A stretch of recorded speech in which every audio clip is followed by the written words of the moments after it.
Lee wakes up in a hospital bed, his body screaming in agony. He had just annihilated a horde of monsters in a chaotic dimensional rift. The awakening of his powers had come at a steep price, draining every ounce of his stamina. The doctor warns him that his body is at its breaking point and demands absolute rest. But peace is a luxury he cannot afford. The moment he's left alone, a terrifying, dark presence manifests in the room, jarring him awake. The entity commands him to grow stronger, to prove he is worthy of the power bestowed upon him. Lee Yi wants no part of this cursed destiny. He frantically thinks of a way to escape, but his hesitation only fuels the entity's rage. The Shadow Monarch has no patience for cowardice. Invisible forces hoist Lee Yi into the air and hurl him through a dimensional portal. The ultimatum is grim reach, the extraction point in 3 days, or be erased from existence entirely. Lee Yi crashes onto cold, jagged rock. Confused, he looks around, realizing the comfort of the hospital is gone. The sterile walls have been replaced by the damp darkness of a cave. The horrifying truth sinks in. He has been teleported straight into a deadly insect nest in the other world. Bitterness rises in his throat. Fate has always been a cruel mistress to him. His tragedy began years ago.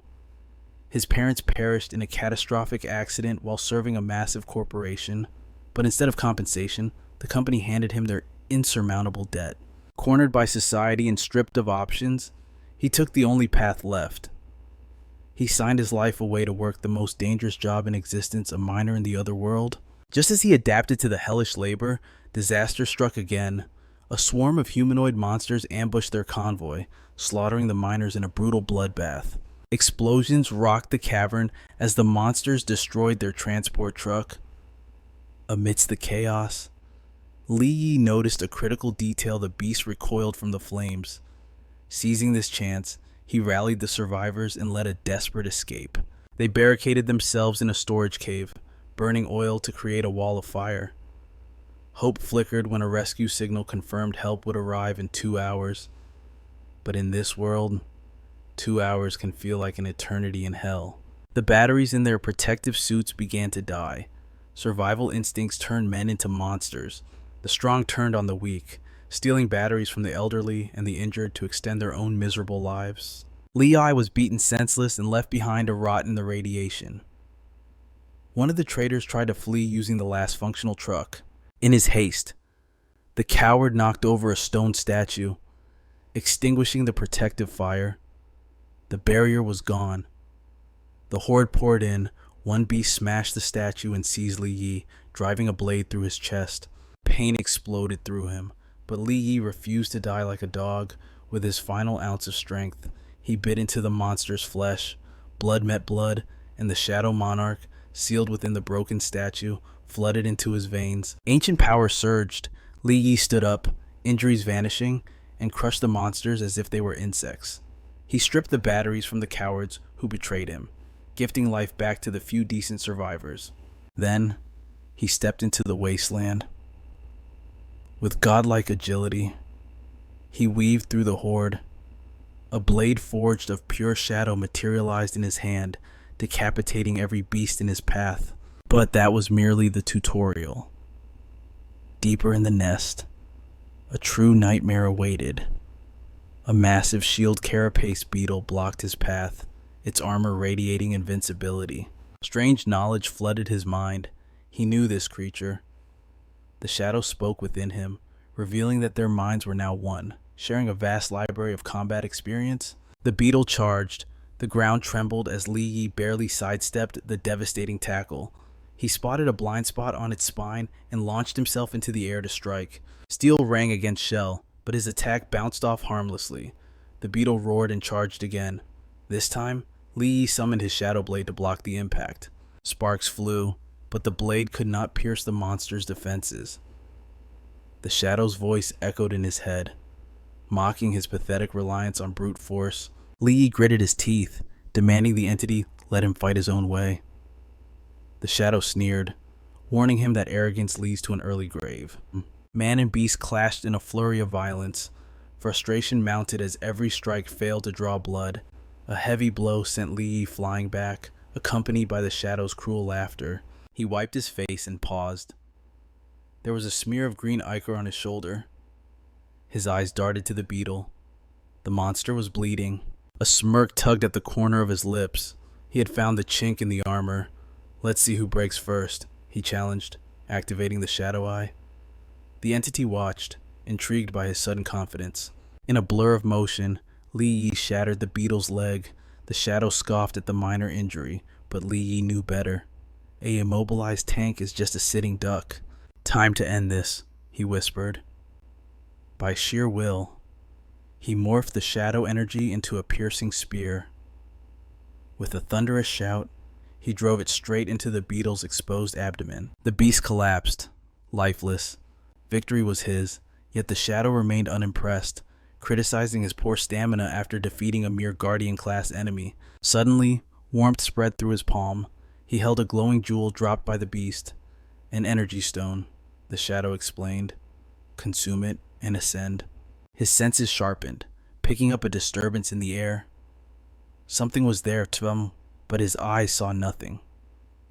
"Use the shadow eye," the voice urged. The tutorial continued. To see the unseen, he had to channel the dark energy directly into his optic nerves. He focused, leveling up the skill to stage 1. The world shifted, revealing a hidden enemy launching needle-like projectiles. He dodged by a hair's breadth, sweat dripping down his brow. Another attack whistled from behind. He twisted his body, barely evading the lethal strike. They were too fast. Panic set in as he struggled to track the invisible assailants. "You are weak," the shadow stated coldly. "Pour more power into your gaze, or die here." Desperate, Li Yi forced every drop of shadow energy into his eyes. The energy flared. The efficiency of his channeling spiked, surprising even the ancient monarch residing within him. Clarity washed over him, and he saw it. A blink sword bug, the head harvester, stood revealed. And lurking in the back, a stinger shooter prepared another volley. But a chill ran down his spine. An insects possess a hive mind. They are never truly alone. If he sees 2, there are 100 more waiting in the dark. The shadows around him began to writhe. Hundreds of glowing eyes opened in the void. They lunged from all sides. "Good positioning," the shadow commended, as Li Yi braced himself. "Get back!" Li Yi roared. He released a shockwave of shadow energy, blasting the swarm backward in a violent explosion of power. The second phase, the shadow noted with satisfaction. A system notification chimed. Shadow Eye had ascended to level 2. The prey had just become the predator. The world seemed to slow down. The frenzied movements of the insects now looked like they were moving through water. He could see every trajectory, every intent. Glowing purple spots pulsed on their exoskeletons. The system was highlighting their vital points. "Strike there," the shadow whispered. "Level 2 grants you the vision of death." Li Yi gripped his weapon, a predator's grin spreading across his face. "Shadowthorn Grand Burst," he screamed, slamming his hand into the earth. The ground erupted. Thousands of razor-sharp spikes shot upward, skewering the entire swarm in a magnificent display of carnage. He channels darkness into the earth, commanding his shadows to erupt upward in a lethal spike formation. Loot orbs drop with every kill, marking the start of his true evolution. But the system is stingy. Each core only grants a measly 0.7% experience. He decides to slaughter the rest. He scans the battlefield, locking onto their weak points to wipe the entire swarm in a single breath. With every life he takes, the progress bar climbs, the Eye of Shadow evolves, sharpening his perception and boosting his skills to terrifying levels.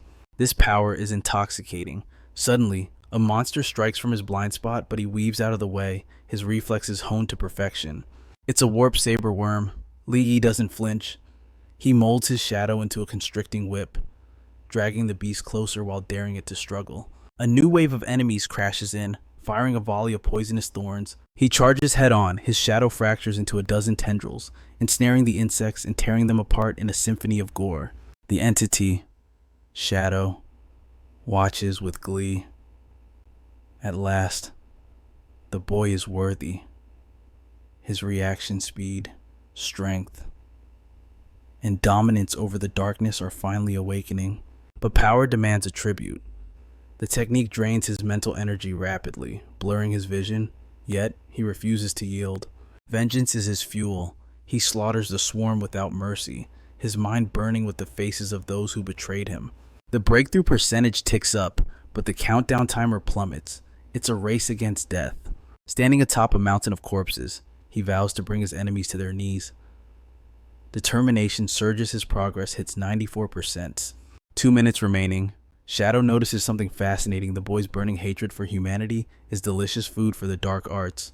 Shadow screams at him to hurry. 7 seconds left. 97%. Lee realizes he has to gamble everything. He bets his life on one move. He gathers every ounce of remaining energy for a final desperate burst. A shockwave of pure darkness explodes outward, swallowing the surrounding swarm just as the clock hits 0. The blast obliterates everything in the vicinity. The system chimes 100%. Lee has officially ascended to D rank. Shadow cackles, bestowing him the mocking title of Little D. Breathless, Lee spots something gleaming in the dust.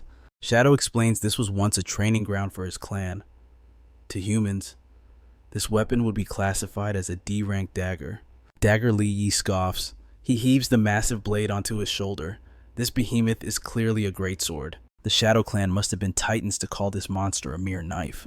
Shadow insists true power needs no steel, but Lee is pragmatic. Smirking, he summons his own daggers. He'll wield both darkness and steel.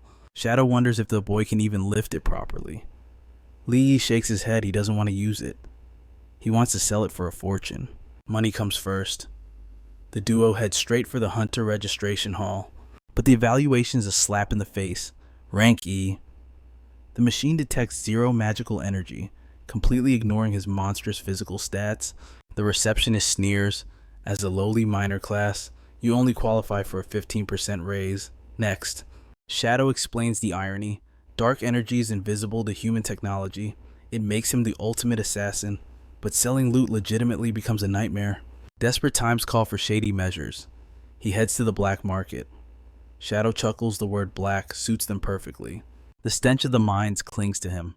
The elites wrinkle their noses. They know a rat when they smell one. Shadow mocks the human weapons on display. They glue shiny rocks to scrap metal and call it divine pathetic. A shopkeeper waves Lee Yi away like a fly. Get out, filth. Don't tarnish my goods. Lee Yi stands his ground, ice in his veins. The man laughs. In his eyes, a dirt-poor miner couldn't afford the dust on the floor, let alone a weapon. Boom! Lee Yi slams the Shadow Greatsword onto the counter. Fetch your appraiser, now. But the merchant is distracted. Duo, an arrogant D-rank hunter, walks in, his girlfriend whining about the dirty atmosphere. The shopkeeper instantly fawns over the rich couple. Duo presents a blade to sell, aiming to buy a new ride for his lady. It's a Windhowl sword, a rare buffing weapon, valuable even for veterans. The shopkeeper practically drools over it. Lee Yi freezes. The girl is Su Wing, his ex, who abandoned him when his family drowned in debt. Duo sneers. You know this trash. She panics. Just a fan. Duo bristles, offended that a low-life miner would dare speak to his woman so casually. Duo activates the Windhowl sword, aura flaring. Scram, peasant, before I cut you down. He swings. Lee Yi doesn't dodge. He blocks with the greatsword, shattering Duo's precious blade like glass. Oops. Handling trash is messy. Su Wing screams about the lost money, enraged. Duo throws a punch, but Lee Yi weaves past it effortlessly. Humiliated, Duo unleashes a flurry of kicks and strikes, desperate to land a single hit. To Lee Yi, he's moving in slow motion. Compared to the insects in the dungeon, this elite hunter is a joke. Enough play. Darkness coils around Lee Yi's arm. He grabs Duo. Let me show you where you really belong. Lei's eyes flare with an eldritch light. He sneers at the thug, telling him to crawl back to the surface like a good dog. With a casual flick of his wrist, he hurls Joe to the ground, sparking instant panic in his girlfriend's eyes. Another insult strikes a nerve. Enraged, Joe charges like a mad bull, but his assault is cut short. A heavy, suffocating presence fills the doorway. Enter Wong, the hulking master of this shop. He bows respectfully to Joe, his VIP customer, but his voice is ice cold. No fighting in my domain, he commands. Subing instantly points the finger, screeching that Lei destroyed Joe's blade. Wong's eyes narrow. To snap a sword like that, it took monstrous force to shatter Joe's weapon. Lei scoffs. reminding them who threw the first punch. Wong turns to the young master, seeking the truth in this chaos. A greedy glint flashes in Wong's eyes. He realizes the weapon in Lei's hand is no ordinary steel. The plan forms instantly. He must possess that sword. Joe gets the win. Wong gets the gold. Feigning peace. The shopkeeper asks to inspect the blade. Lei hands it over without hesitation, but the moment Wong grabs it, his arms nearly buckle. Over 100 pounds of solid steel, yet the boy held it like a feather. Wong freezes, realizing this is no ordinary miner standing before him. Testing the waters, Wong demands answers. How does a mere miner possess such a legendary artifact? Lei's voice drops an octave. In the black market, we do not ask about origins.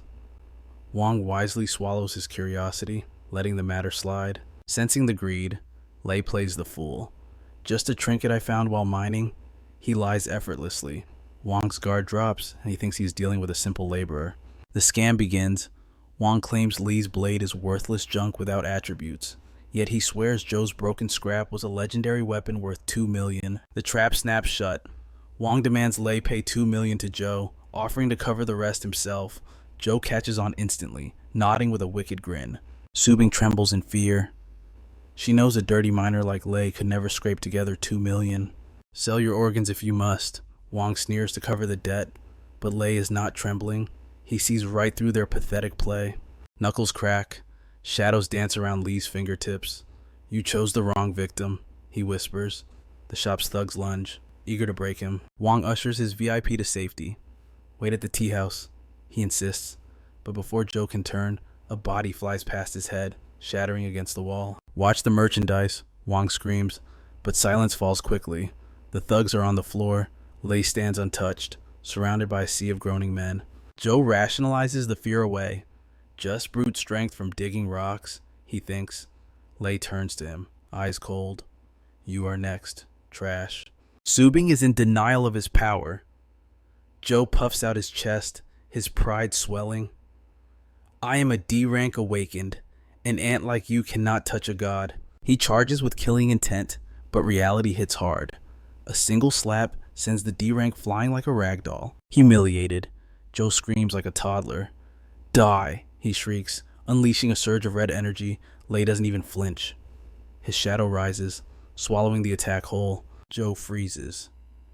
It was like hitting an invisible mountain. Lei steps forward, the aura of a predator flooding the room. Finally, true terror grips the rich boy's heart. This isn't possible, Subing cries. Lei ends the games. Shadows erupt from the floor, weaving a suffocating spider web around his prey. Trembling, Joe stammers. You must be B rank, Lei smirks, his voice dripping with sarcasm. Me, I am just a lowly E- rank miner. The fist is raised, panic-stricken. Joe plays his trump card. I am with the Black Panther gang. Touch me, and Brother Panther will hunt you down. Lei pauses, a dark thought forming. Do you loan sharks run that gang? Joe nods frantically, a fatal mistake. Bam, a fist connects, sending teeth and blood spraying across the floor. I hate parasites like you, Lei growls. Suddenly, steel flashes. Wong strikes from behind with a sword, but Lei repels the ambush with a mere pulse of energy. Terrified, Joe tries to buy his life. 100,000, take it and go. Is your life so cheap? Lei laughs darkly. 500,000, 1 million, Joe screams, bargaining with his soul. You like high interest? Lei asks. Slap, slap. Each hit is a payment. Broken and weeping, Joe offers his black card. 5 million, take everything I have. Lei stares at the VIP card. The end-sized group. These are the vultures feasting on the poor. A plan forms to catch the beast. He needs bait. He releases the trembling wretch. Consider this a partial refund for what your gang stole from me. He pockets the card without guilt.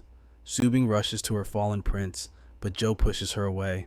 Her earlier insults about Lei being weak burn in his memory. How is he so strong? She whispers. Snap. Joe vents his rage on her face. Shut up. Hatred twists Joe's face. No one takes his money and lives. Revenge is not a choice, it is a necessity. He dials Brother Panther. The lies flow like venom. He stole your tribute, he mocked our gang. He sends Lei's profile, marking him for death. In the shadows, a subordinate whispers to the boss, "We have the items. What about the witnesses?" Brother Panther doesn't blink. Blood splatters. "What witnesses?" He grins coldly. Silence reigns. The order is given, Huntley down, dead or alive. Meanwhile, oblivious to the storm brewing, our protagonist walks into the Advanced Ones Guild looking for work. "Rank E-", he announces. The hall erupts in laughter. Hunters sneer at the bottom feeder daring to enter their temple. The receptionist smiles a plastic smile. "Please wait over there," she gestures, right next to the garbage pile. "If anyone gets desperate, they'll check the trash." Someone jokes. The guild hall roars with cruel laughter at his expense. Lei leans against the wall, unfazed. Let them laugh. 5 million wasn't enough. The debt still looms over his head. Suddenly, the air turns heavy. Laughter dies in throats. A powerful aura crushes the room. She has arrived a B-rank elite. Murmurs of disbelief ripple through the crowd. What is someone like her doing here? But while they gossip, Li Yi activates his shadow eye, peering into a truth invisible to the naked eye. She radiates no bloodlust, only the fragile elegance of a wealthy heiress. Her attendant speaks up. "We are heading to the Beast Abyss for a D-rank commission. We require a D-rank miner to join us." But the moment the request is made, boom, her aura explodes outward. A crushing pressure that forces the crowd back in sheer terror. Everyone trembles, except for one. Li Yi stands completely unmoved. An island in the storm. The young lady's eyes narrow. She sees it too, his absolute indifference to her B-rank pressure. The receptionist, sweating bullets, tries to intervene. "My lady, please, let me show you the list of elite D ranks." But she ignores him completely, her finger pointing straight at Li Yi. "I want him." The receptionist stammers in panic. "But he has not even completed registration. This goes against all protocol." Her voice is ice cold. "I make the rules here." Without a backward glance, she claims Li Yi as her own and strides out. The receptionist is left with his jaw on the floor. Never has she personally selected a nobody before. Entering the dungeon, Li Yi analyzes the squad. It is a perfectly balanced formation. An advanced bard plays a haunting melody to lure the monsters, while the vanguard lies in wait to deal devastating damage. The strategy is flawless.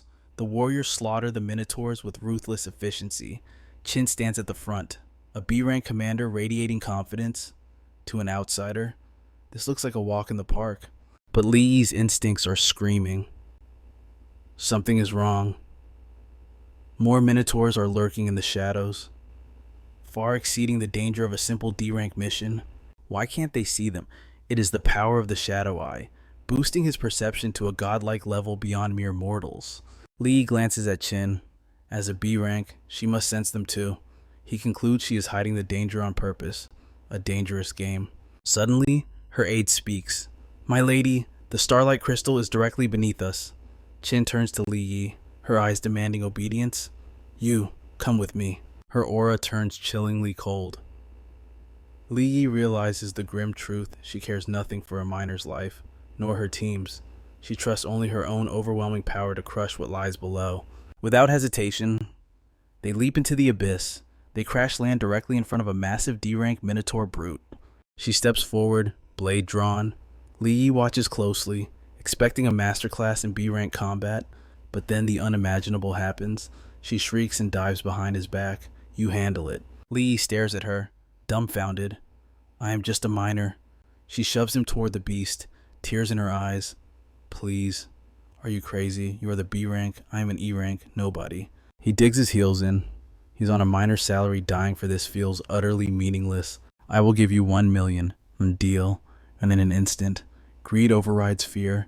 Li Yi ignites his shadow aura, forging a dark blade from thin air.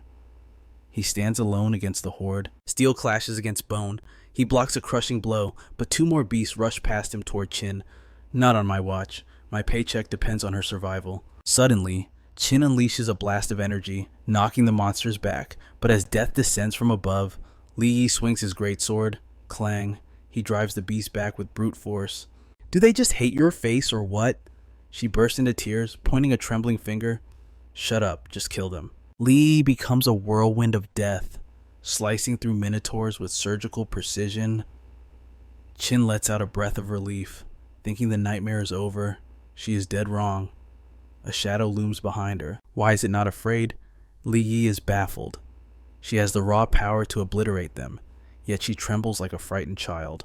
The Minotaur's axe crashes down. Crack. A crimson barrier erupts from her bracelet, repelling the beast, but the artifact shatters into dust. Li's eyes widen. That was a protective charm. The puzzle pieces click together. You are a non-combat type, aren't you? She nods, defeated. Please don't tell anyone. Fine, but that will cost extra. He secures the bag, but a question gnaws at him. Why are the beasts ignoring him to hunt her? He activates the shadow eye again. There, in the distance, a figure lurks in the darkness, playing a cursed melody on a flute. The enemy had suppressed their aura perfectly. Chin screams for help as Li Yi cuts down another beast, but it is useless.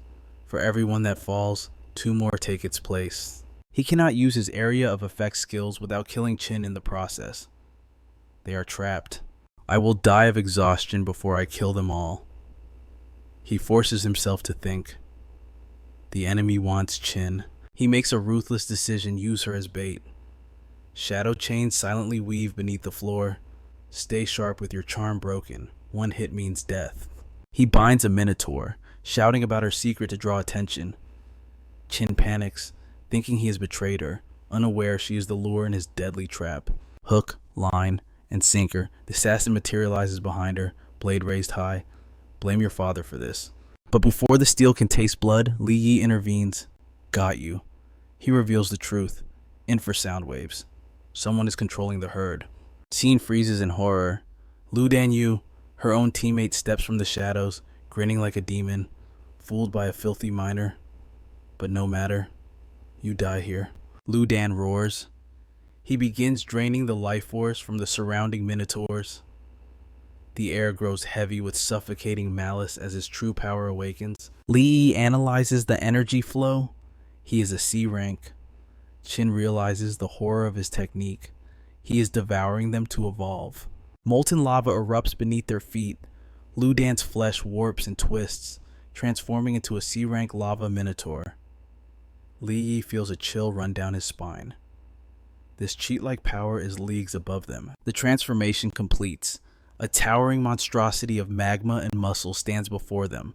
It attacks instantly. Li Yi conjures a shadow shield. Smash. The barrier shatters like glass against the beast's overwhelming might. It is hopeless. They cannot win. Sheen sees the smoke rising from Li Yi's burns. He says nothing. He simply grabs her hand. Run. Shadow ropes shoot out, binding the beast's limbs, but the magma burns through them. It is only a temporary delay. They reach a clearing. He spins her around, eyes blazing with resolve. Get out of here. Go. She hesitates, worry etched on her face. I am staying. I have to buy us time.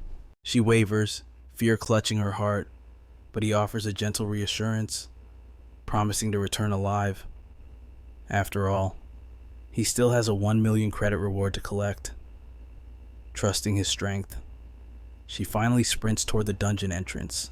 Meanwhile, the monstrous Luden, now fully transformed into a minotaur, roars through the cavern. He bellows for Chin to show herself, burning with fury. His gaze snaps toward Li Yi. Our boy dances through the attacks, taunting the beast to keep him guessing. He slashes at Luden's shin, but shock freezes his blood. Not a single scratch. The monster's flesh has hardened into impenetrable stone. Ludon laughs cruelly, his voice shaking the ground. He declares that no blade can cut living rock, all while unleashing a devastating strike meant to crush Li Yi into paste. Li Yi's mind races at lightning speed. Fighting surrounded by magma is a death sentence. He bolts immediately, luring the beast away, desperate to drag this battle to open ground. Ludon howls insults at his retreating back, but Li Yi remains ice cold. He activates his C-rank shadow eye, scanning every inch of the colossus for a single fatal flaw. The behemoth swings again, deciding to slaughter the nuisance before hunting the girl, but that reckless rage is exactly what Li Yi needed. His eyes lock onto the hidden weakness. He dashes behind Luden in a blur of speed, but the monster is sharper than he looks, Anticipating the strike, Luden summons streams of lava to armor his vulnerable point instantly. With a sadistic cackle, Ludan reveals he can read Li Yi's every intent. A massive blast of molten force explodes outward, sending our protagonist flying. Battered and breathless, Li Yi feels the crushing weight of a true C-Rank's power. As Luden charges in for the kill, Li Yi steadies his trembling blade, waiting for the perfect split second. The monster mocks him for standing his ground. The situation screams despair, yet Li Yi launches a relentless offensive. He unleashes a flurry of strikes, but sparks merely fly off the creature's indestructible rocky hide. Ludan hammers him with brutal force. However, in that moment of triumphant arrogance, his guard slips just enough to reveal a narrow path to victory. Li Yi launches himself into the air, diving straight for the kill, but violent heat erupts, an overwhelming wave of fire blasting from the protected core. His shadow energy flickers and dies against the 2,000-degree inferno. Blown back, he crashes hard against a stone, forced to admit this opponent is far more cunning than a simple beast. Ludan sneers, impressed that the boy found his weakness, but taunts that it remains untouchable behind the wall of fire. His tone drops to a cruel growl as he demands Chin's location once more. Li's answer cuts through the air like ice. He declares he will never trust a man who would betray his own master for a handful of coin and fleeting fame. Those words shatter Ludan's patience. He charges in a blind fury, unleashing a storm of attacks. Our boy weaves through the carnage, his body moving on pure, sharpened instinct. Seizing the gap, he morphs his shadow into a deadly chain blade and hurls it forward. The enemy realizes instantly Li isn't just defending anymore, he's hunting. Without missing a beat, Li transforms the chain into a rope dart, snapping it toward the weak point, but the searing aura incinerates his shadow mid-flight, drawing a harsh laugh from the Minotaur. The monster lunges again, roaring for him to surrender. Li grits his teeth, sweat stinging his eyes as he realizes his shadow energy is depleting at a critical rate. His reserves are burning to ash, and his survival hangs by a thread. For a split second, the dark thought crosses his mind should he call upon Entropic for power. A chill runs down his spine. He violently rejects the idea. He would rather face death on his own terms than become a puppet to that chaotic entity. Summoning every scrap of willpower, he vaults into the air again, eyes locked on the target. The oppressive heat rises up like a physical wall, threatening to crush his lungs. The lava barrier sears his skin, but pain means nothing now. The promise of victory and the sweet taste of experience points waiting beyond forces his body forward. Impact. He drives his shadow-forged spear straight into the weak spot. The C-rank monster erupts in agony, his scream echoing through the dungeon depths. But just as his health hits zero, the nightmare evolves. Ludan's berserker mode activates violent energy flares, his stats skyrocket, and he swats Li Yi away with godlike force. Li Yi crashes into the earth, dazed and reeling from the sudden power spike. Ludan's eyes burn with madness, cursing the insect that dared to wound him. And then Li Yi feels it. The air itself begins to boil. The heat radiating from his enemy is growing hotter, stronger, deadlier. Ludan announces his execution with a deadpan stare. Our boy freezes not from fear, but from a colossal energy suddenly awakening within his own core. The voice of Entropic whispers in his mind. This power was always there, but the extreme heat of the battle has tempered it like steel. A new form of shadow energy is born. The system pings awakened shadow enhancement. He watches in awe as the ability grants him regeneration, even if it is currently only at the beginner level. Ludan's eyes widen. He sees the wounds closing, but more terrified is the sinister, dark aura now pouring off the boy. He strikes instantly to stop the recovery, but Li Yi vanishes. Ludan is stunned. How is a mere E-rank moving fast enough to match his triple speed buff? Roaring in frustration, the Minotaur floods the entire chamber with lava, cutting off every escape route. Determined to incinerate him, Ludan unleashes hell, but Li Yi stands unmoved amidst the flames. The shadow enhancement has formed an imperceptible barrier, completely nullifying the heat. A smirk touches his lips. If the beginner level is this potent, he can only imagine the godlike miracles an advanced version will grant him. With calm defiance, he looks the monster in the eye. Your heat is too lukewarm. Ludan recoils in absolute disbelief. Slowly drawing his blade, our boy declares, "Now it is my turn." With a primal roar, the enemy charges, but the scales of power have tipped. Li Yi dominates the clash. Shadow enhancement has boosted his stats by 200%. His blade sings through the air, shearing through the indestructible rock body like paper Ludon howls as his arm is severed. Blind with rage, the beast charges again, but this time, our boy is ready, dual-wielding his blades for the final symphony of destruction. Unbelievable. The enhancement even adds ranged destructive power. He launches a devastating slash, but the surrounding lava aids the monster, regenerating his lost limbs in seconds. As Ludon boasts about his infinite regeneration, Li Yi simply watches with cold, analytical eyes. Your energy, he points out, is dropping fast. Ludon spreads his arms, daring him to attack. Li Yi obliges. He slashes the beast apart again and again, watching him regenerate, forcing the cycle to drain him dry. Suddenly, terror strikes Ludon's face. The regeneration. Its failing Li Yi stands over him, voice devoid of mercy. Surrender. You have reached your limit. You, staring death in the face. Ludon tries to beg, claiming there's no bad blood between them. Li Yi agrees calmly. True, but I have a 1 million credit contract to protect Chin, and I always collect. Hearing the desperation in the air, Ludon attempts one final gambit.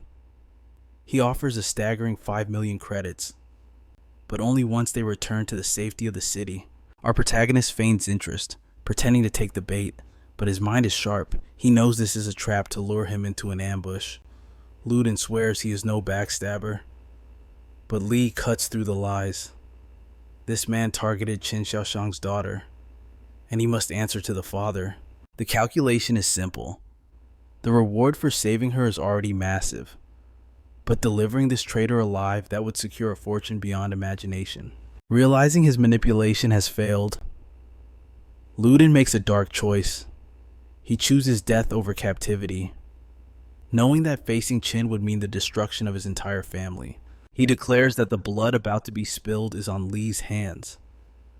Madness fills his eyes as he raises a glowing shard, ready to shatter it. Entropic's voice explodes in Li's mind. He recognizes that artifact from the gate of the other world. If Ludon destroys it, the entrance to the abyss will vanish, trapping them in this hellscape for all eternity. Ludon screams that he has no choice, but Li is faster than thought. In a blur of motion, he snatches the shard from the traitor's grip. Before Ludon can react, Li unleashes a furious strike, ending the threat instantly. Ludon's body hits the floor, lifeless. In his wake, a glowing energy core appears. Li wastes no time. He absorbs the essence, and the system resonates.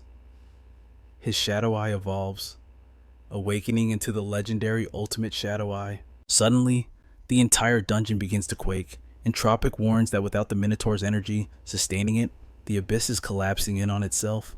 Chaos erupts as the group sprints for the exit, barely making it out before the void consumes everything. Safe outside, Jin catches her breath. She offers Li a prestigious position in her father's faction, promising that his talents would be treated like royalty. But Li is a lone wolf. He coldly rejects the offer to join any faction. His only condition is silence. She must never speak of the dark power he wields. She agrees to the terms, handing over the promised 1 million credits. Li, always hungry for resources, heads to Longman 3rd Street. He presents his sword to a merchant. She notes the lack of special energy, but the craftsmanship is undeniable. She agrees to appraise it, promising a fair price for such high-quality steel.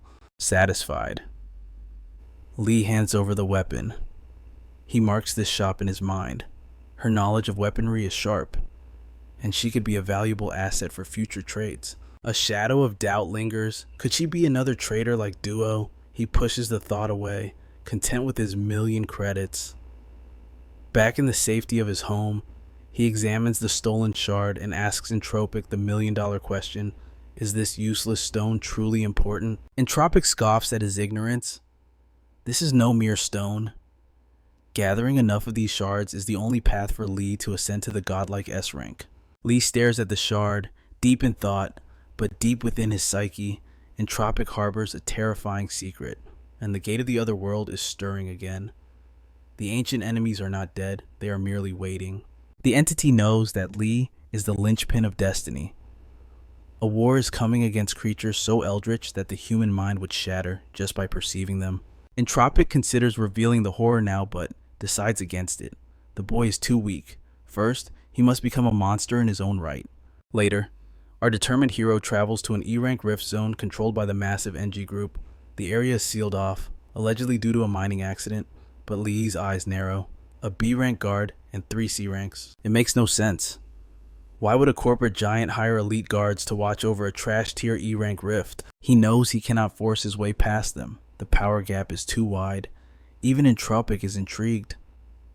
The heavy security implies a secret worth killing for. Lee's fists clench. This is personal. This rift holds the dark truth behind his parents' death. He remembers the day he stormed the NG group headquarters, demanding answers. They spat on his grief. Instead of the truth, they threw money at him. Blood money. He didn't touch a single credit. He didn't want their pity. He wanted justice. The manager had tried to bully him, claiming his parents died in a routine field accident, but Lee knew better. His parents were C-rank evolvers, warriors who wouldn't perish in a simple mishap. He had screamed to be let inside, convinced they might still be alive. But the NG group shut him down, citing the unpredictable dangers of the rift. He fought back with logic, arguing that no monster in an E-rank zone could overpower them. The situation had nearly turned violent. A goon raised a fist to strike the grieving boy, accusing him of greed. That was when Ning Dong Hao, the chairman of NG Group, stepped in like a false savior. The chairman offered 200,000 credits, wearing a mask of benevolence, but Lee stood his ground. He refused the bribe. The chairman promised a full investigation, and naive young Lee believed him. He didn't know it was a trap. Soon after, he was enslaved in labor camps to repay his parents' alleged debts. Back in the present, Entropic's voice is cold and hard. It is the law of the jungle. Without power, the weak exist only to be trampled. He commands Lee to focus. Forget the past for now. Gather the shards. Become strong. Only when he stands at the pinnacle can he force the truth into the light. Doubts swirl in Lee's mind like a storm. He is just an E-rank nobody. No party wants him. Can he really trust this shadowy voice? Can he truly reach S-rank? Entropic snaps. Silence. The entity is insulted. He chose Lee for his potential, and he refuses to let the boy waste it on self-pity. Lee blinks, reminding the entity he didn't speak out loud. He forgot that the shadow in his mind hears every thought. He calls Entropic a menace. But suddenly, a blue screen flashes, a new mission invite. Destiny calls. He accepts the invite and heads to the chemical sector, a dangerous D-rank rift zone. He arrives late, and the manager is already shouting. Lee offers a vague excuse about the distance, but then he spots a warm smile in the crowd. It's Uncle Howell. After 5 long years, they are reunited. The reunion is cut short by the grumbling of the other party members. The C-rank veterans are not pleased to be babysitting a minor. The manager briefs them. This isn't a hunt, it is a harvesting run.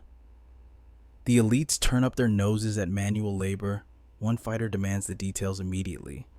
The objective is simple but heavy. Enter the rift and extract 60 kilograms of cold crystal. Lee's tactical mind starts working. 3 advanced C-rank fighters for a D-rank mine. The math doesn't add up. And the vibe from these teammates is far from friendly. His senses tingle. There is another presence near the gate, hazy, a mercenary. And in the shadows, looking at a device, stands Blood Panther. His eyes shine with murderous intent. He isn't here for crystals. He's here to hunt everyone, including our boy. Unaware of the predator stalking them, the team steps through the portal and into the rift. Uncle Howell asks about protective gear, but Lee brushes it off, claiming his status as an advanced one. A nearby evolver sneers, mocking him as the king of trash, a big fish in a small pond of children. Uncle Howell signals for calm, warning Lee not to react. Lee plays it cool, promising to behave, but as they venture deeper, the atmosphere shifts. The vegetation here is unnatural, almost as if arranged by human hands. But that wasn't all. A chilling sensation crawled up his spine, warning of imminent peril. The air grew heavy with a suffocating bloodlust. It was the Blood Panther, no longer bothering to hide his murderous intent. Nearby, The mercenary froze, sensing the predator as well.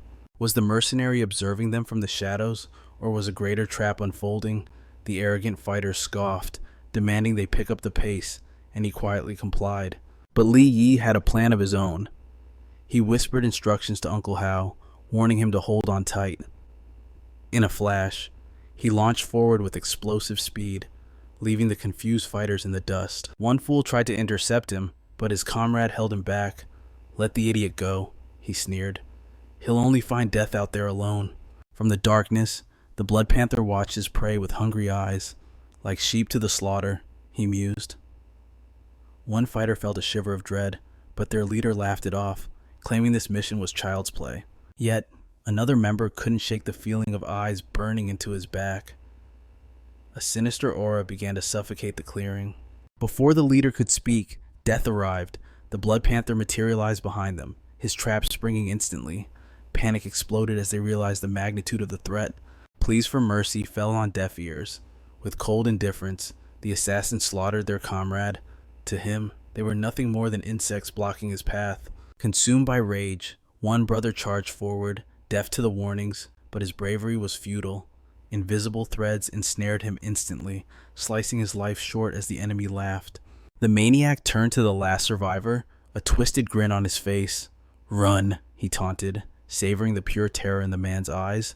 Miles away, Li Yi finally slowed down, telling Uncle Hao to catch his breath.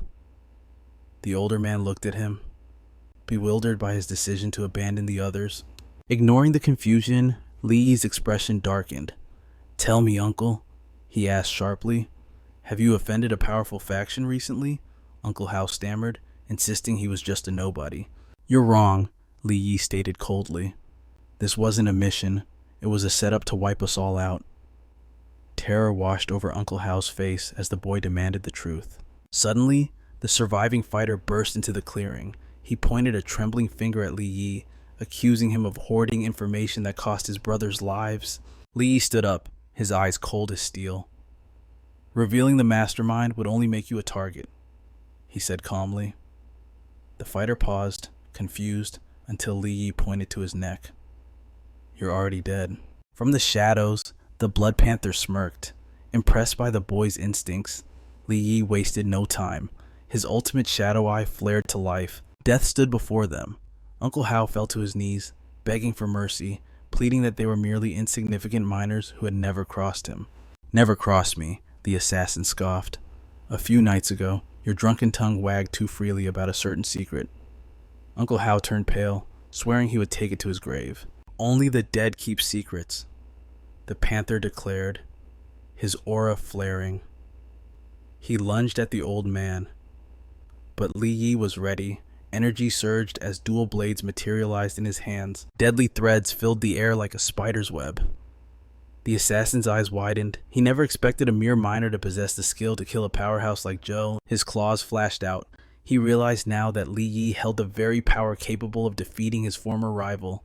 The assassin slashed with lethal precision, but Li Yi had triggered his shadow enhancement. He weaved through the attack effortlessly. He knew he couldn't block a direct hit from such a monster. Another blow sent Li Yi skidding back, the force nearly crushing him. "Stay back," he screamed at Uncle Hao, desperation in his voice. Close combat was suicide. He needed range. "Accept your fate," the panther growled. "Today, you both die." "Not likely," Li Yi retorted. Ultimate Shadow activated. His weapon morphed into throwing daggers, launching toward the enemy in a dark storm. The assassin blocked them with a sneer of contempt. Li Yi leaped high, bringing his blade down. "Impressive for a kid," the panther admitted, catching the strike. "But break your sword, and you're still just E-rank trash." Suddenly, the earth cracked beneath the assassin's feet. The surviving mercenary seized the chance to ambush from the shadows. Li Yi tried to support with a shadow bind, but it was useless. The Blood Panther spun around, realizing close quarters was his domain. In a heartbeat, the mercenary was sliced to ribbons. Witnessing a C-rank warrior slaughtered so easily sent a chill down Li Yi's spine. He was outmatched. Grabbing Uncle Hao, he focused all his energy on escape, but the predator would not let his prey go. Miles away, Li Yi frantically bandaged Uncle Hao's wounds, planning to move under the cover of night. "Leave me," The old man wheezed. I'm just a burden now. Li Yi ignored him, demanding to know why an elite assassin was hunting a minor. Silence hung in the air. Finally, Uncle Hao confessed, I know the truth about how your parents died. The words hit Li Yi like a physical blow, his shadow energy flaring uncontrollably. Tell me, Li Yi demanded, gripping the man's shoulders, and Uncle Hao trembled. I wasn't sure before, but this assassin confirms it. Keisha is behind it all. Your father spoke to me just before the end. He rasped. He discovered they were conducting forbidden experiments deep in the mines. Days later, the accident happened. They killed your parents and framed them for stealing ore to cover their tracks. Rage boiled within Li Yi. Why didn't you tell me? I was a coward, Uncle Hao sobbed. I had a family. I couldn't lose my job. You let the truth die with them, Li Yi shouted. The guilt ate me alive. The old man wept. That's why I drank. That's why I slipped up, and now it's doomed us both.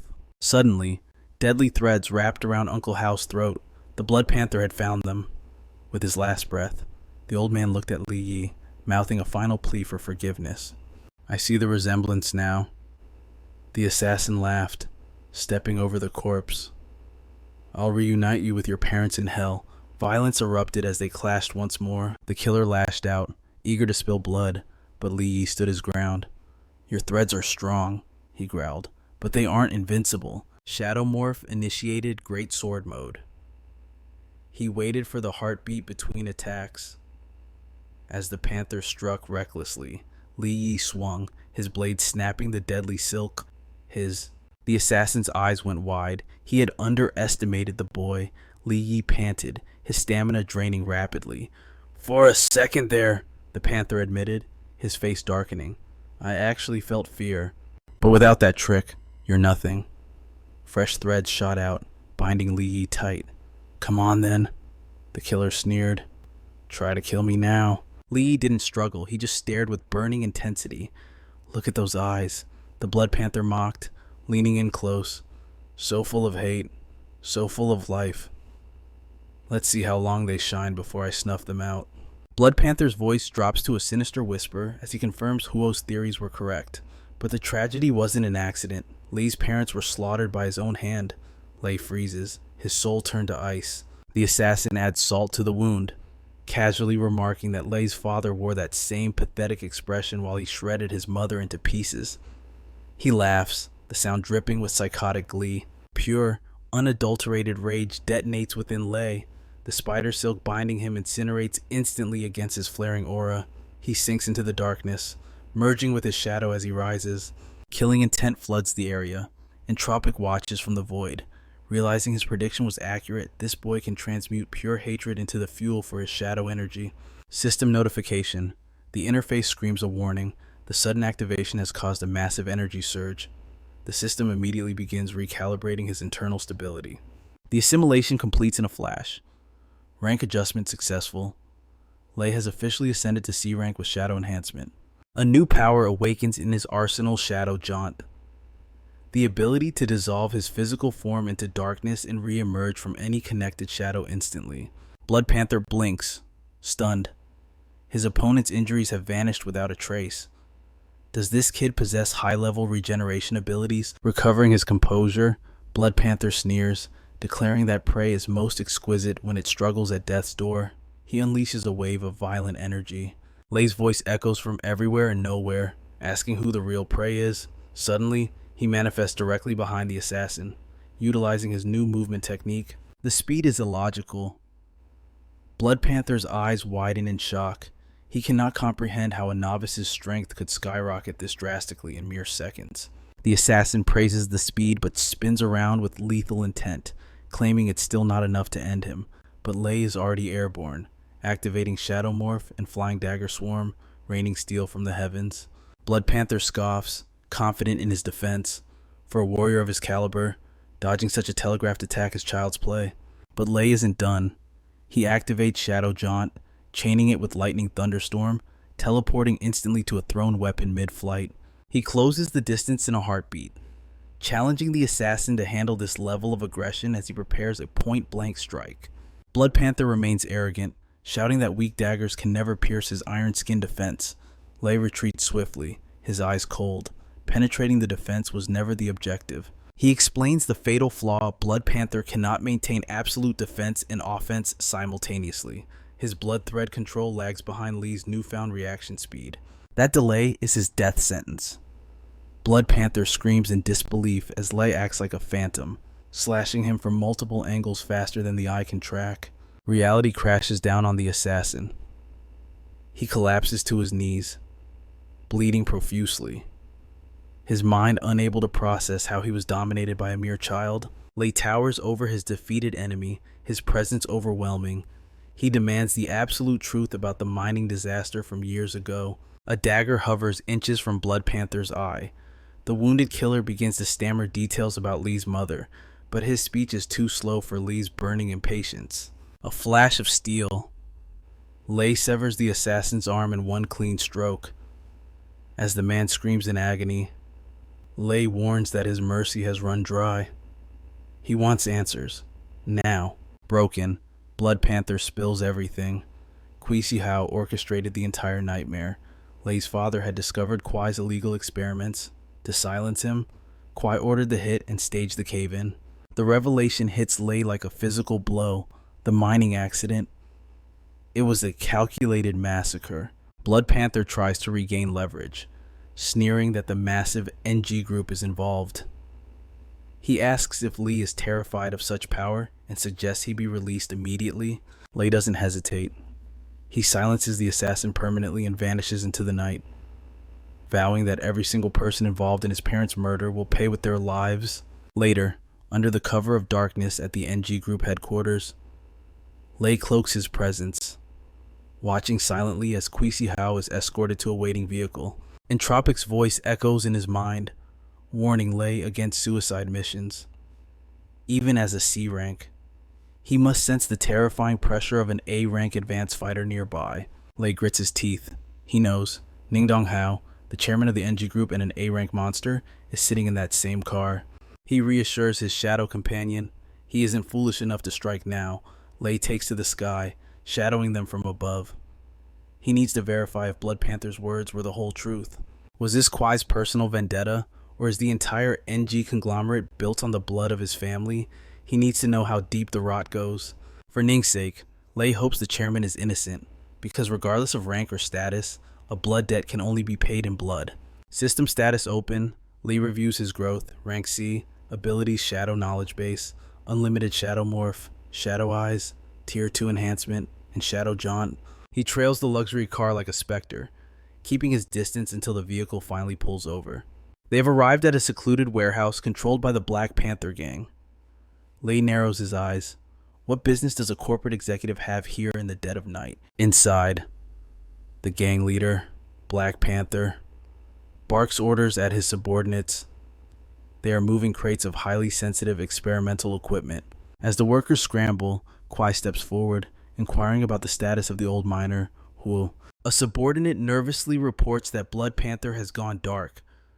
The otherworldly gate he used has vanished, and his status is unknown, likely dead.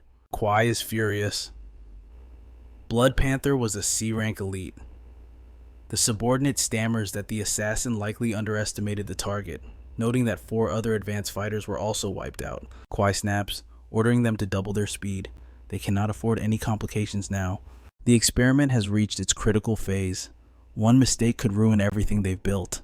Black Panther asks if the payment is ready. Kwai confirms. Hidden behind a crate, Lei listens to every word, his suspicion hardening into certainty. Kwisi Hao is the architect of his suffering. Rage begins to boil over, leaking into the air. Suddenly, Black Panther freezes. His instincts scream that something dangerous is nearby. Lei realizes he slipped up and relocates instantly. Behind him, the crate he was using for cover spontaneously ignites from the friction of his movement. Black Panther scans the shadows. He tells himself it was his imagination, but the lingering sensation of killing intent makes him shiver. Lei remains hidden, watching, waiting. The cold realization washed over him. He had been a hair's breadth from being exposed. And the hard truth, his C-rank strength was pathetic. It wasn't nearly enough to survive the nightmare that was coming. Meanwhile, At the headquarters of the massive Qin group, presided over by the legendary Qin Xiaoshang, Li Yi stood before the towering structure. Shadow whispered in his ear, confused. Why come here at dawn instead of hunting for experience? Li Yi's eyes narrowed. The mission could wait. The third fragment was the priority. He had to unlock the weapon's true potential. Inside, a polite receptionist stepped forward. Li Yi didn't waste time. He needed to see Qin Yun. Her smile faltered slightly as she asked the inevitable question, did he have an appointment? Behind them, the sound of heels clicking announced trouble. A couple approached, and the woman's eyes filled with disdain the moment she saw him. Su Qing sneered. A poor miner walking in here like he owned the place and daring to speak the young miss's name. Li Yi recognized her instantly. Su Qing, her companion, a scion of the Qin family, waved his hand as if wafting away a bad smell. He wondered aloud why the trash hadn't been taken out yet. Li Yi's patience snapped. Was this the famous hospitality of the third street? Su Qing laughed cruelly. Hospitality was for people, not for stray dogs like him. She spat that he wasn't even fit to be a servant's servant. Li Yi sighed. If the whole Qin bloodline was this rotten, meeting Qin Yun was pointless. He turned to leave, but Su Qing blocked his path. He wasn't walking away that easily. The arrogant noble snapped his fingers, and guards swarmed forward.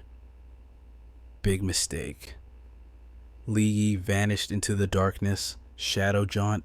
In a heartbeat, the guards were scattered, and Li Yi's hand was clamped tight around the young master's throat. Terror flooded Su Qing's face. She shrieked, threatening the wrath of the entire Qin family if he didn't let go. Li Yi tossed the man aside like a rag doll. He would spare them only out of respect for Qin Yun. But the humiliation was too much for the noble. Fire energy erupted from his body as he screamed in rage. A coward's move, he charged from behind, intent on killing Li Yi right there. Li Yi prepared to counter, but a booming voice commanded them to halt. Stepping out from behind the interceptor was Qin Yun herself. Her eyes were cold as she noted the sheer nerve it took to cause a scene in her domain. The foolish cousin didn't read the room. He pointed a trembling finger at Li Yi, screaming that he was dead meat. His cousin, Qin Yun, would never let this disrespect slide. Su Qing, equally delusional, demanded the guards throw the trash out. Actually, no, break his limbs first.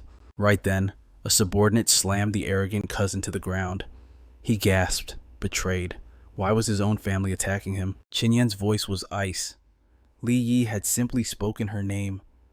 This idiot had started a fight to defend honor that wasn't threatened. Li Yi was her friend. He could call her whatever he wanted. The verdict was swift. She ordered the guards and the screeching girlfriend thrown out and blacklisted from ever working here again.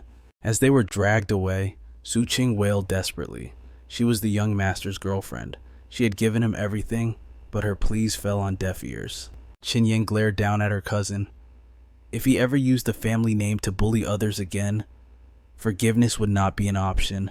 He bowed, trembling, terrified to the bone. With the trash taken out, she turned to Li Yi, her expression softening into surprise. She invited him inside immediately. She apologized profusely for the embarrassment caused by the side branch family member. Li Yi shrugged it off casually. Every family had a few bad apples. A servant interrupted them. President Qin demanded her presence. Qin Yun looked apologetic, asking Li Yi to wait, and he nodded, watching her go. She hurried off, the servant whispering that the president demanded her immediately without reason. Suddenly, boom, an explosion shook the room. A figure stepped through the smoke, his aura heavy, demanding to know who Li Yi was. Li Yi activated the ultimate shadow eye. The data flooded his mind. A-rank fighter, 2 lethal skills, Eye of Deterrence to induce paralyzing fear, and Furious Thunder to amplify lightning power. This man was a monster. Li Yi kept his cool, bowing respectfully and claiming to be a mere miner, but the man launched a mental assault. It felt disgusting, like sludge in his brain, and even his shadow enhancement couldn't fully block it. The man's eyes went wide. His Eye of Deterrence failed, impossible for a miner. Conviction hardened in his gaze. He unleashed a burst of raw power directly at the boy. The impact was heavy, but Li Yi stood like a mountain. He didn't even blink. The attacker stared in disbelief. To tank that hit?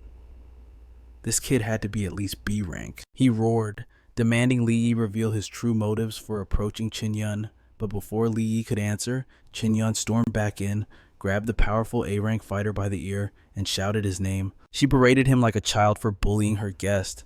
The terrifying aura vanished, replaced by a whining father. Qin Xiaoshang pleaded for some dignity in front of the guest. Qin Yan wasn't having it. A man who bullied kids had no dignity. She ordered him to back off. The realization hit Li Yi. This overpowered lunatic was Qin Xiaoshang, the boss of Longmen 3rd Street. Qin Yun sighed, apologizing to Li Yi. Her father had a bad habit of suspecting any male within a 10-mile radius. Li Yi replied calmly. A father worrying about his child was nothing to be ashamed of. Qin Yan smiled. Noting he seemed to understand her father well, Li Yi just chuckled. It was hard not to, but outside the window, Qin Xiaoshang lurked, his eyes narrowing. That boy definitely had designs on his daughter. He had raised her late in life. She was his treasure. No punk was taking her away. Unfortunately, he muttered his inner monologue too loudly. Qin Yun, mortified, yelled at him to leave. Business time. She slid a card across the table, 5 million credits. Since the Great Sword's material was unique, the final price would come after a proper appraisal. Li Yi accepted it, but his focus shifted. He revealed the jagged shard. Did she know where to find more of these fragments? Qin Yan studied the artifact. Dimensional fragments. They used to be common, mere curiosities. But recently, someone had been hoarding them aggressively. They were nearly extinct on the market. Her advice was simple: try the grand auction at Longmen 3rd Street. If it existed, it would be there. Li Yi thanked her, his mind racing. Shadow's voice hissed in his mind. This hoarding, it had to be connected to the enemies they faced before. The plot was thickening. Meanwhile, in a dimly lit office, a spy reported to President Qin. The background check on Li Yi was baffling. A 20-year-old minor, classified as an E-rank awakener just days ago. No special energy signature, just an ordinary nobody. President Qin leaned back, his eyes sharp. To jump from E-rank trash to C-rank power in a few days, that wasn't talent. That was suspicious. Is he concealing a monstrous power, or has the world simply turned upside down before the mystery can unravel? A ringtone shatters the silence. He picks up, recognizing the voice instantly. It is Elder Huo. The old man wastes no breath on pleasantries, demanding to know if those legendary blades his daughter sent are still in existence. The president hesitates, sensing the desperation. Why the rush, he wonders aloud. But Huo presses hard, swearing to purchase every single blade available immediately. A low chuckle escapes the president's lips. For an old fox like Huo to panic, there must be a storm brewing beneath the surface. Hugh keeps his secrets close. He only reveals that this metal could revolutionize their entire army's might. The implication hangs heavy in the air, leaving the president deep in thought. Lei's true power remains a riddle wrapped in shadows, his background a void, yet the weapons he forges are nothing short of divine artifacts. He is an enigma that cannot be solved. Meanwhile, the man himself stands amidst a sea of treasures. His senses sharp and hidden fragments call to him from the pile, but his focus is broken by the arrival of a truly nauseating pair. It is his greedy ex-girlfriend.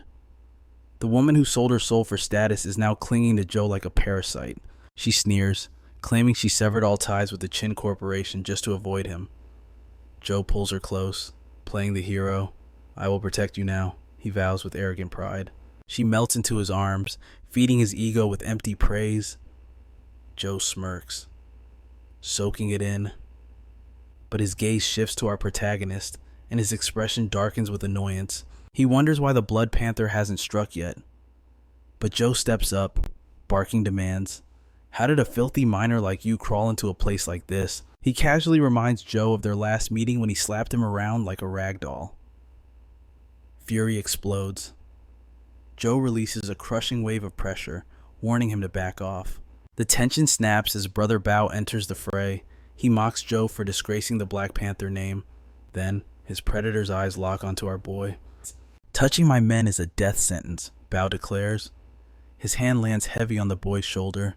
Kneel, and the force is so immense, the very ground fractures beneath them. But he stands immovable like a mountain. I will kneel in your dreams, he scoffs. Bao's eyes widen. He never expected a mere miner to possess such iron will. Joe snarls like a rabid dog, calling him trash who forgot his station. But suddenly, a commanding aura sweeps the room. Sen has arrived with her entourage. She steps forward, a queen addressing peasants. "This is Dragon Gate territory," she announces, cold as ice. "If you are here to spend coin, be my guest, but start a war here, and I will end you." The threat hangs heavy. Bao grits his teeth, realizing the odds. He signals his men to retreat to the auction hall. As the killing intent fades, Sen turns to him. "Are you injured?" she asks, her voice softening. He simply shakes his head. "I am fine." Walking away, Bao is baffled. Who connects a miner to the Dragon Gate? Joe, dripping with venom, drops the bomb. That trash stole the lady's sword. He even bragged about exterminating our squad. Bao freezes. He seizes Joe by the collar, eyes burning. Is that the truth? Shu confirms the story instantly. Suddenly, Kwai approaches, sensing the commotion.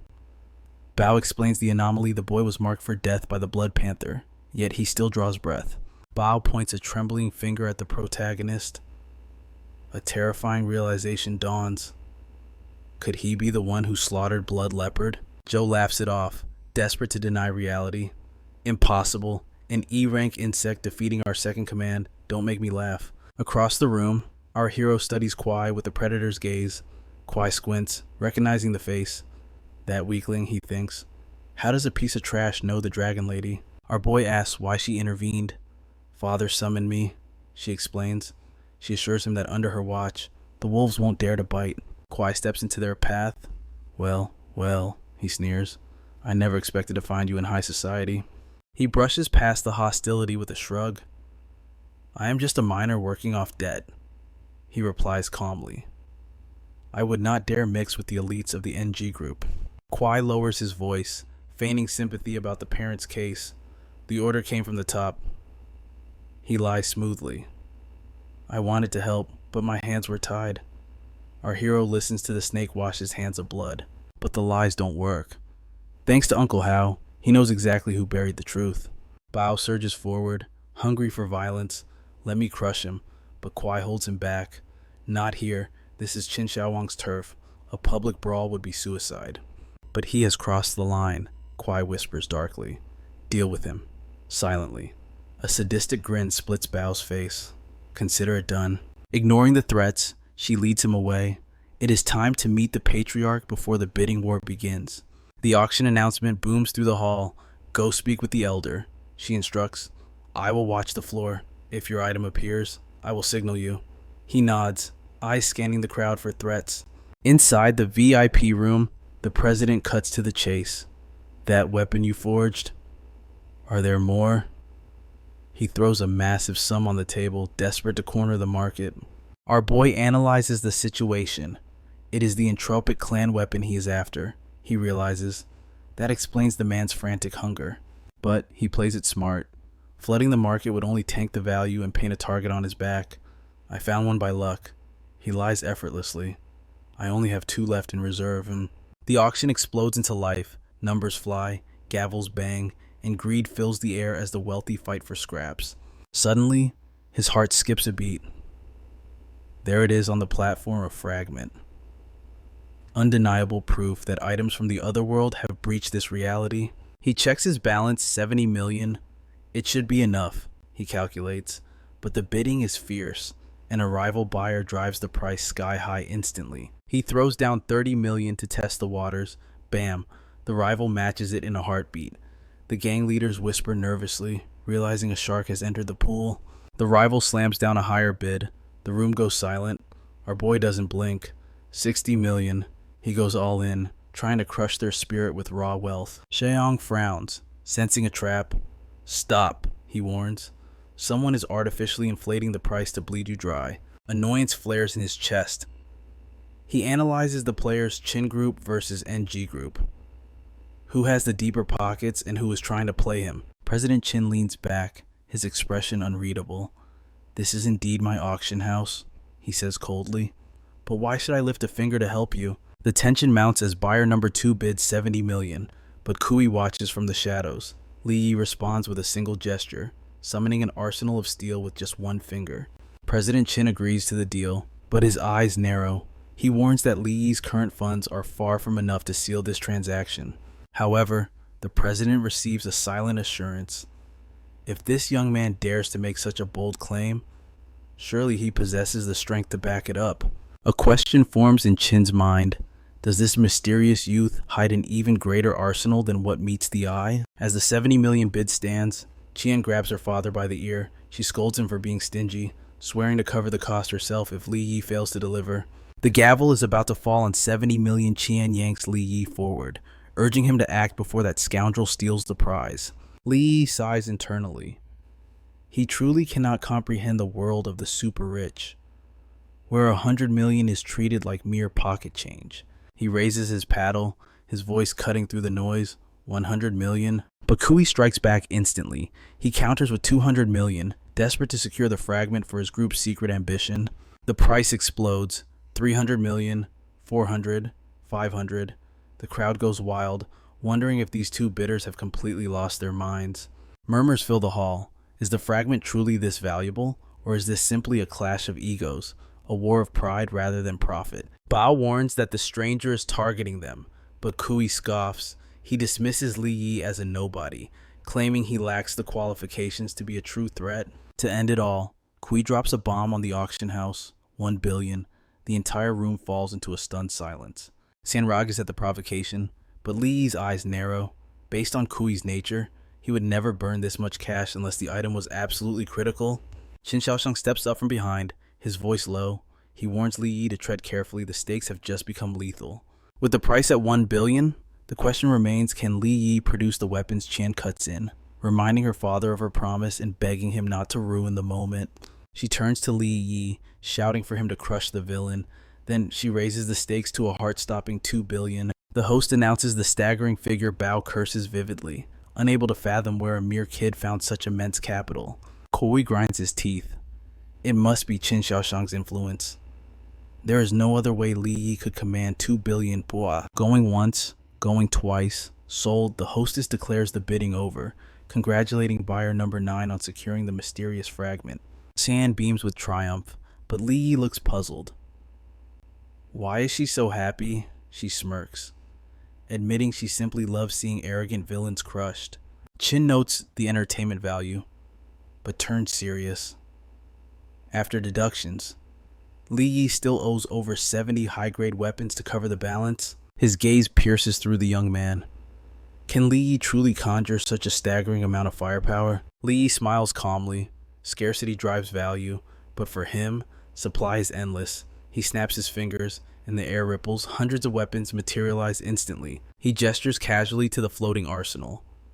Over 100 pieces. That should be more than enough to settle the 2 billion debt. Qin Xiaoshang nods in approval. The boy has power and guts. Such talent would be an invaluable asset to his empire. Cyan tells Li Yi to call her for more fun, but Qin frowns. It would be dangerous to let this wild card get too close to his precious daughter. If Li Yi remains untamed, he might just steal Qian away completely. That is a risk the president cannot take. He orders Qian to return home immediately, then tells Li Yi to collect his prize. Li Yi bows, thanking the president for his aid. Before parting, Qin offers a word of warning. Li Yi has secrets, yes, but the NG group is a behemoth that should never be underestimated. A lone wolf dies quickly in this world. Qin suggests that alliances are necessary for survival, offering an open door if Li Yi ever seeks cooperation. Meanwhile, Bao answers a call, his expression darkening as he confirms the orders. He reports to Kui. The president and his daughter are gone. The target is alone, vulnerable, and coming to collect the fragment. Bao suggests striking now, but Kui cuts him off. They will wait until Li Yi leaves the sanctuary of Longmen 3rd Street. Failure is not an option. Failure is not an... Bao grins maliciously. He has summoned Zhou and 3 C-rank experts. This time, the boy is walking into his grave. Walking home, the gears in Li Yi's mind turn. Qin Xiaoshang knows too much. He has clearly been gathering intelligence on him. The final offer was the calculated move to reel him in. Li Yi doesn't mind cooperation, as long as no chains bind his freedom. The spirit, entropic, floats beside him. He mentions the president is an A ranker, but with the fragments, ascending to S rank is within reach. Lee shoots him a skeptical look, making Entropic defensive. Brushing it off, Lee decides he needs a secluded place to face the coming trial. S rank. It sounds simple, but in reality, they are monsters among men. Only 9 exist in the entire world. Reaching that summit takes more than just luck. He keeps his silence to spare Entropic's feelings, but suddenly a violent crackling noise shatters the peace. He spins around to find his apartment building consumed by a roaring inferno. Screams fill the air as residents flee for their lives. His phone vibrates instantly. The message is grim. The Black Panther gang is launching an all-out assault. Looking at the flames, Lee realizes the war has already begun. He coldly rejects the offer to hide. He does not run from rats. Joe steps out from the smoke with his squad, eyes gleaming with malice. He demands Lee kneel and beg, promising a quick death is the only mercy he will offer. Instead of trembling in fear, Li Yi unleashes a terrifying aura, making the very air vibrate with raw power. He looks down on Joe with cold eyes, mocking him for sending such trash to test a dragon. Joe laughs in ignorance, boasting that he brought 3 elite C-rank warriors, while dismissing Li Yi as nothing more than a trash-tier E-rank miner. A dark smirk curls Li Yi's lips. If he is truly so weak, why did the infamous Brother Panther fail to kill him? A subordinate hesitates, sensing the danger, but Joe is blinded by his own arrogance. He screams that Li Yi is just a dirty miner with 0 combat experience, believing the lie. One thug roars and charges forward, eager to claim the first blood. The gangster swings his blade with brutal force, already picturing the miner's head rolling on the floor, but his blade cuts nothing but air. Li Yi vanishes like a phantom, leaving the attackers staring at the empty space in utter disbelief. Before they can blink, Li Yi materializes behind the fool, his sword singing a deadly song. He casually agrees that he is just a miner, even as his blade proves otherwise. The gang freezes, their minds unable to process the speed they just witnessed. The stench of fear finally reaches Joe, and he screams for everyone to attack at once. It is useless. Li Yi slaughters the remaining thugs in a heartbeat, before hoisting Joe up by his throat like a rag doll. He asks why a big bad gangster is trembling before a weak little E-rank. Joe claws at the iron grip, begging for his miserable life, but Li Yi's eyes are cold. Since this trash loves arson so much, Li Yi decides to let him taste his own medicine. With a casual toss, he throws the gang leader straight into the inferno. As Joe crashes through the roaring flames, he shrieks that President Kui and Brother Panther will hunt Li Yi down. The fire consumes him, turning his screams into a melody of agony. Li Yi watches without pity, promising to send his bosses to hell right along with him. Tien rushes to his side, frantic to check for injuries, but Li Yi just dusts himself off, scoffing that crushing these insects barely counted as a warm-up. When she asks what comes next, his eyes darken. They struck first, so he will finish it. To his surprise, the heiress steps up, offering the full weight of her support. He questions her sudden loyalty. Tien reveals that the Black Panther gang has been a thorn in her side for far too long. But more importantly, they dared to touch her friend. She admits Li Yi is one of the few people. Li seals the alliance without hesitation. They agree to crush the Black Panther gang first before hunting the true apex predators of the city. Tien guides him to a secluded safe house, claiming it sits abandoned most of the year. He points to a door, but she panics, blocking his path instantly. The door opens to reveal a chaotic explosion of feminine decor and scattered accessories, a complete mess hidden behind her pristine image. He teases her about the overwhelming girly aesthetic, yet admits the atmosphere holds a surprising tranquility compared to their usual battlefield. She questions how someone of his caliber could appreciate such things, especially given her burden as the Chin Corporation heiress, but he shrugs, assuring her it is perfectly normal for a girl her age. Then, he catches her completely off guard. He tells her she looks far more captivating when she drops her icy mask and behaves like herself. The word cute reverberates in her mind, a foreign concept no one has ever dared to associate with the Ice Queen before. She attempts a sneak attack from behind, but he catches her arm without looking, chuckling at her hunger. With a wave of his hand, he manifests emergency rations from thin air using his spatial inventory. Her eyes widen in shock. She recalls the weapon at the auction and realizes his dimensional storage abilities are far beyond her understanding. He claims it is simply magic. Immediately, her eyes sparkle with a desperate desire to learn his arcane arts. However, He advises her to return home first, leaving her confused. Outside, a storm is brewing in the form of her furious father. The patriarch seethes, wondering what dark spell this brat cast on his precious daughter to make her stay in a place where even he is forbidden to tread. He realizes with a pang of jealous sorrow that she has not chatted so happily with him in years. The image of a man and woman alone at night drives the father to the brink of madness.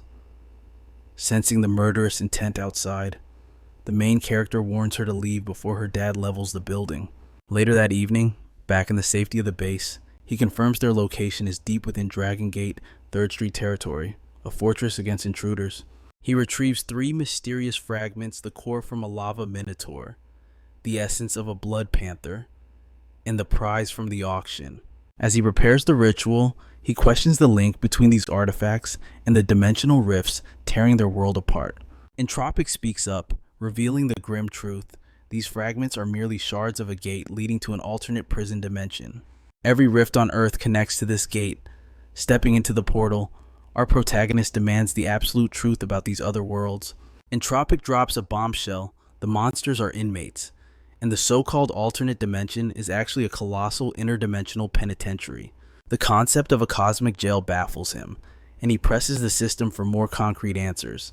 But Entropic offers only a riddle survive the trials ahead, and the truth shall naturally reveal itself. A monolithic structure pierces the sky.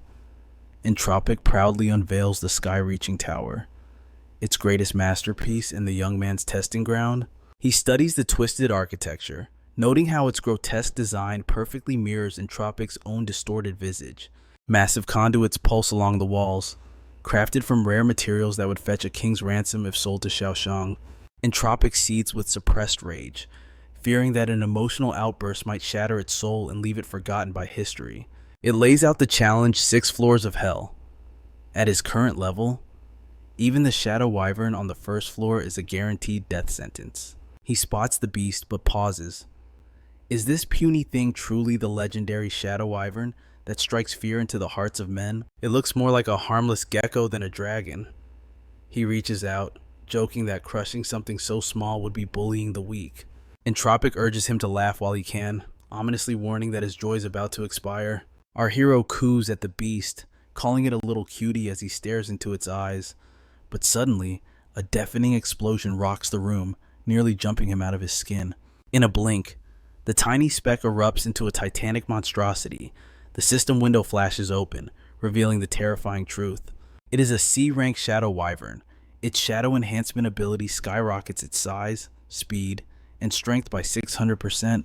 Lei realizes this buff is triple his own potential, making his own power look like a cheap knockoff. Entropic sneers, pointing out that Lei's physical constitution is pathetic compared to the natural gifts of this pet. As the dragon looms over him, Lei refuses to accept defeat. He launches himself into the air, shouting that the bigger they are, the more blind spots they have to exploit. He dashes right into the beast's face, but to his horror, he discovers that the shadow enhancement has hardened its defenses to an invincible level. Entropic mocks him again, asking if he's playing gently. He claims Lei's weak strikes are merely tickling the beast rather than dealing real damage. Desperate, Lei triggers his own shadow enhancement technique, but Entropic delivers a cold ultimatum fail to tame this creature, and he will never leave the 1st floor. Strikes rain down like a storm, but it is useless. The wyvern remains completely unscathed, shrugging off every blow. Entropic notes that Lei's technique is refined, but decides the game is too easy. With a cruel chuckle, the entity tells the dragon it must be hungry, suggesting Lei would make a delicious snack. The dragon's maw gapes wide, descending with murderous intent. Lei barely processes the danger before instinctively dodging the snapping jaws of death. He yells out, asking if this pet has had its shots, noting the rabid look in its eyes. Entropic laughs, explaining that all that frantic dodging just makes him look like lively, appetizing prey to recharge the beast's energy. Lei cries foul, arguing that a duel should be about skill, not cannibalism, but since the beast is driven by hunger, he switches tactics. From his inventory, he whips out a secret weapon, fried chicken drumsticks. Screaming the name of his ultimate technique, he hurls the golden food toward the bewildered dragon. Instinct takes over. The beast snaps the drumstick out of the air. Lei seizes the opening, channeling his energy into the food just as the dragon gulps it down. Success. The system chimes, confirming the taming of the Shadow Wyvern and granting full access rights to the first floor. Entropic grumbles about the glutton's pathetic weakness for snacks. As the dragon shrinks back to puppy size, a new notification flashes binding and activation authority for the alternate prison gate obtained. Our hero pauses, scratching his head. What exactly do these fancy new authorities let him do? Entropic explains the mechanics once infused with energy. Each fragment transforms into a gateway connected directly to the alternate prison. Essentially, by binding a fragment from that dimension, Lei gains the power to tear open portals whenever he pleases. Thrilled by scoring such an overpowered skill on level 1, Lei grins. If the first floor drops this, the rewards on the next 5 floors must be god tier. But Entropic is not amused. The entity is disgusted by Lei's arrogance after clearing the floor with cheap tricks instead of raw power. Deciding to teach him a lesson in humility, Entropic warps them to the second floor, claiming the guards there are merely humble stewards and servants. Lei squints, sensing a trap. After the last pet, he worries he is about to face another shape-shifting nightmare. As the portal lifts them, Lei argues that since the first floor's pet was sea level, the second floor cannot be easy. Entropic just tells him to use his eyes as they materialize before a colossal gate. Insisting there is no danger, Entropic watches Lei push open the doors, but inside, a nightmare committee is waiting for him. A C-rank Thunder Serpent King, a C-rank Hydro Turtle, a C-rank Lava Minotaur. Lei's jaw drops as he sarcastically thanks Entropic for the introduction to these harmless servants. The behemoths charge up their attacks to make matters worse. The entrance slams shut behind Lei, sealing his doom. The Serpent King strikes first. It lunges with deadly precision, jaws unhinged, roaring its mission to eliminate the intruder. Lei doesn't hesitate. He triggers Shadow Jaunt combined with Shadow Enhancement, becoming a blur. He dashes past the monsters in a desperate streak of speed. He drifts into the exit, slamming the heavy door shut with a boom, panting for air. He turns his fury on Entropic for the blatant lie. Entropic shrugs innocently. It never lied about them being servants. It is just that Lei is currently too weak to give them orders. Lei points back at the door, demanding to know what a molten lava minotaur is good for. Entropic calmly replies, central heating. Flabbergasted, Lei asks about the Thunder King snake. The answer, it generates the facility's electricity. The Hydro Turtle floor cleaning duties. Entropic explains that these terrifying underworld creatures are just the janitorial staff of the tower. Suddenly, a system alert flashes A-rank lifeform approaching. It is Sen and her father. Lei sighs at the timing. But reality calls. The scene shifts to a tense meeting room. Xia Wang cuts to the chase. He has heard rumors that Lei intends to wage war directly against the Black Panther gang. Lei nods firmly. The Blood Panther is already hunting him. In this world, the best defense is a ruthless offense. Xia Wang leans back, noting that the Black Panther gang has provoked his territory repeatedly, yet he has held back his hand for a reason. He fixes a sharp gaze on Lei, asking if the young man understands the delicate stalemate keeping the city from chaos. Our protagonist doesn't miss a beat. He correctly identifies the issue, the fear of shattering the current power structure. Xia Wang smiles, impressed. He explains the city's triad of power. Wuyan Cho controls the politics as city lord, while Ningdong Hao's NG group holds the economy in a chokehold. As for Shuang himself, he stands as the third pillar, wielding massive influence across both the political and economic battlefields. Although President Xiao holds the second most powerful position in the city, his hands are tied by a delicate balance of power. Even though he despises the Black Panther gang's bullying and extortion, he cannot strike them down directly. Two dangerous possibilities loom over him, preventing any direct intervention in their criminal empire.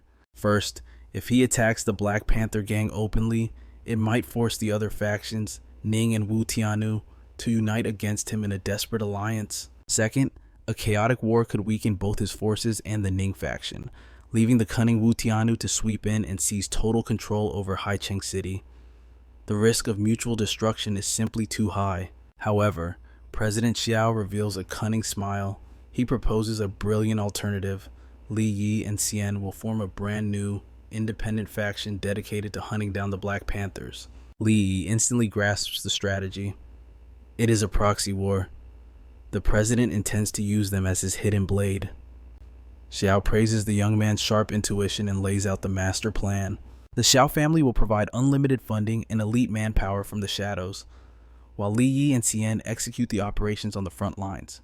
This masterstroke prevents the other major powers from reacting, as the Xiao family technically remains neutral. Even if the plan fails, the president can step in as a peacemaker, ensuring their safety through his vast political influence. Li Yi is genuinely impressed. To devise such a comprehensive and flawless strategy in a single evening, this is the terrifying intellect of a faction leader. Meanwhile, a storm rages inside President Xiao's mind. He gritted his teeth, wondering what kind of black magic spell Li Yi has cast over his precious daughter. The father silently weeps in his heart. His daughter's stubborn insistence on fighting alongside Li Yi has forced his hand. He mentally calculates the devastating cost of this venture. Giving away money and resources is one thing, but risking his daughter running off with this wild young man, from a father's perspective, this is a total defeat. His inner demons run wild, imagining scenarios where he sends Xian far away and has Li Yi tied up and tossed into a ditch on the outskirts of the city. However, the president's murderous intent is so strong that it leaks onto his face. Li Yi notices the terrifying expression, making the atmosphere instantly awkward. Xian quickly intervenes to break the tension, asking Li Yi about their next move. He explains that he plans to accept missions involving every active dimensional gateway in the city. He needs to visit each location personally to set his trap. Xian nods, agreeing to handle the logistics and mission assignments immediately. Li Yi's expression darkens with anticipation. Once he binds these fragments, the countdown will begin. The Black Panther gang's days of tyranny are numbered. Later, Xian takes Li Yi to a secret warehouse to meet her fighters. She gestures to the assembled crowd, announcing that every single one of them has passed the most rigorous tests. They are now the blades of the Shadow Gang. The squad leaders bow in unison, radiating respect. Xian admits that naming the group was a hassle, so she settled on Shadow Gang to honor Li Yi's unique abilities. Li Yi nods in approval. As he scans the leaders, he realizes they are all elite rank fighters. A force like this possesses terrifying potential. He notices something peculiar. Everyone is masking their faces. Xian explains that anonymity is their shield. Hidden faces protect their families from retaliation. Plus, the masks just look cool. Li Yi asks for the battle strategy. Xian grins confidently. They are going to steal the food right out of the Black Panther gang's mouth. Every high-paying job now belongs to the Shadow Gang. Li Yi worries they might be biting off more than they can chew, but Xian reassures him. They will cherry-pick the most profitable tasks, leaving the scraps for everyone else. Elsewhere, the leader of the Black Panther gang, Bao, explodes with rage. Papers scatter like confetti as he destroys his office. He screams, demanding to know who this upstart Shadow Gang is. Bao orders immediate and brutal revenge, but his subordinate trembles, admitting that they have already lost multiple skirmishes. Bao grabs the man by his collar, veins bulging on his forehead. The terrified underling reveals the truth. The Shadow Gang deploys 5 to 6 elite rank warriors for every mission. The Black Panther Gang simply doesn't have enough high-tier fighters to match them, Bao curses, wondering where these monsters came from. He throws the worker to the floor and changes tactics. He commands them to buy expedition passes. The cost is irrelevant. They must secure entry to the dimensional rifts to recoup their losses. But the worker delivers another crushing blow. Unknown buyers have already snatched up all the future expedition spots. Bao's fury reaches its peak. He threatens the man with a fate worse than death if they miss this chance for wealth. The worker scrambles away, promising results. Meanwhile, back at the base, Li Yi and Xian relax, watching their plan unfold perfectly. Xian hangs up the phone with a satisfied smirk. The Black Panther gang has just spent a fortune securing entry passes at inflated prices. Just as Li Yi predicted, they are desperate for the seasonal profits. Xian asks for the logic behind this. Li Yi explains the dark secrets of the mining business. Corrupt foremen and bosses always skim valuable ore and rare materials during the season. They use maintenance schedules to smuggle these goods. The Black Panther gang usually takes mercenary contracts to guard these routes, while actually robbing the smugglers. And since the goods are stolen to begin with, the victims can't report it to the police. But now, with the Shadow Gang blocking their usual jobs, The Panthers are forced to spend millions on expedition tickets to find new revenue sources. Cien doubts that mere tickets will bankrupt them. Li Yi shakes his head. The trap goes much deeper. His recent travels through the gates weren't just for sightseeing. Li Yi raises his hand, dark energy swirling around his fingers. He reveals that he has placed a spatial marker at every gateway entrance. He can now tear open a portal to any of those worlds instantly. Their crew will track the buyers of the expensive passes. Once they identify the Black Panther members, the hunt begins. Cien's eyes light up, praising the vicious brilliance of his strategy. Li Yi demands absolute secrecy regarding his teleportation powers. Only the most loyal members can join this hunt. Cien steps forward, volunteering herself immediately. She never turns down a dangerous adventure. Li Yi grins and accepts her partnership. Meanwhile, in a desolate wasteland, a heavy transport vehicle rumbles through the silence. Inside, a worker whispers to old Wang that their cargo is worth a fortune. Wang chuckles, promising everyone a fat bonus. Suddenly, massive stone spikes erupt from the ground ahead of them. The vehicle screeches to a halt. Wang shouts for everyone to stay alert. The earth trembles as more razor-sharp stone blades burst forth, surrounding them completely. The driver scrambles out to check the cargo. A figure emerges from the dust, a high-ranking member of the Black Panther gang. He sneers, confirming the goods are intact. But his mercy ends there. He warns them of their impending doom and launches a volley of stone daggers. The workers scatter in panic, while the villain laughs, shouting that the fun has just begun. Suddenly, Li Yi steps out from the shadows. He calmly offers himself as the opponent. Activating his shadow movement, he vanishes and reappears in a blur of speed. The enemy scoffs, annoyed that his playtime is being interrupted. Li Yi charges forward, his voice cold as ice. He lectures the thug, stating that robbery is only one of their many crimes. The bandit tries to summon his stone defense, but he is too slow. Li Yi's fist connects with earth-shattering force, smashing the villain face first into the rocky ground. As consciousness fades, the defeated fighter gasps, asking for the name of the monster who crushed him. He warns that any hostility will summon his wrathful allies. Li Yi scoffs, asking if he refers to the weak D-rank trash that his shadows have already devoured. The revelation shatters their confidence. Cien steps from the gloom, asking the cold question, should they slaughter these captives right here and now? Li Yi shakes his head. A massacre would only give the Black Panther gang a martyr's cause. No, he has a far more devious strategy in mind. The captive trembles at the alternative. Li Yi commands him to return with a message, tell the Black Panther gang that the Shadow Gang orchestrated their downfall. In the hospital, Bao receives the catastrophic reports. He roars in confusion, demanding to know how a nobody like Li Yi acquired such terrifying power so swiftly. His assistant pales as he explains the horror. The victims look untouched externally, but scans reveal their skeletons have been shattered from the inside out. Even with advanced healing magic, they are out of commission for at least 6 months. Treatment costs are skyrocketing to 30 million credits. Worse, a new message confirms their other 2 squads have been utterly annihilated. Bao seizes his subordinate by the collar, veins bulging with rage. When he learns Li Yi is behind this again, he nearly shatters his own teeth in fury. It makes no sense. The dimension gates are hundreds of kilometers apart. Even with flight skills, simultaneous attacks should be impossible. Trembling, the subordinate plays the footage. Li Yi is seen dismantling their forces alone. Suddenly, on screen, Li Yi stares directly into the camera lens. He speaks through the recording, mocking the cameraman and sneering at the pathetic weakness of the Black Panther lackeys. Li Yi issues a direct challenge to the boss. He laughs, calculating the fortune Bao will waste trying to heal his broken army.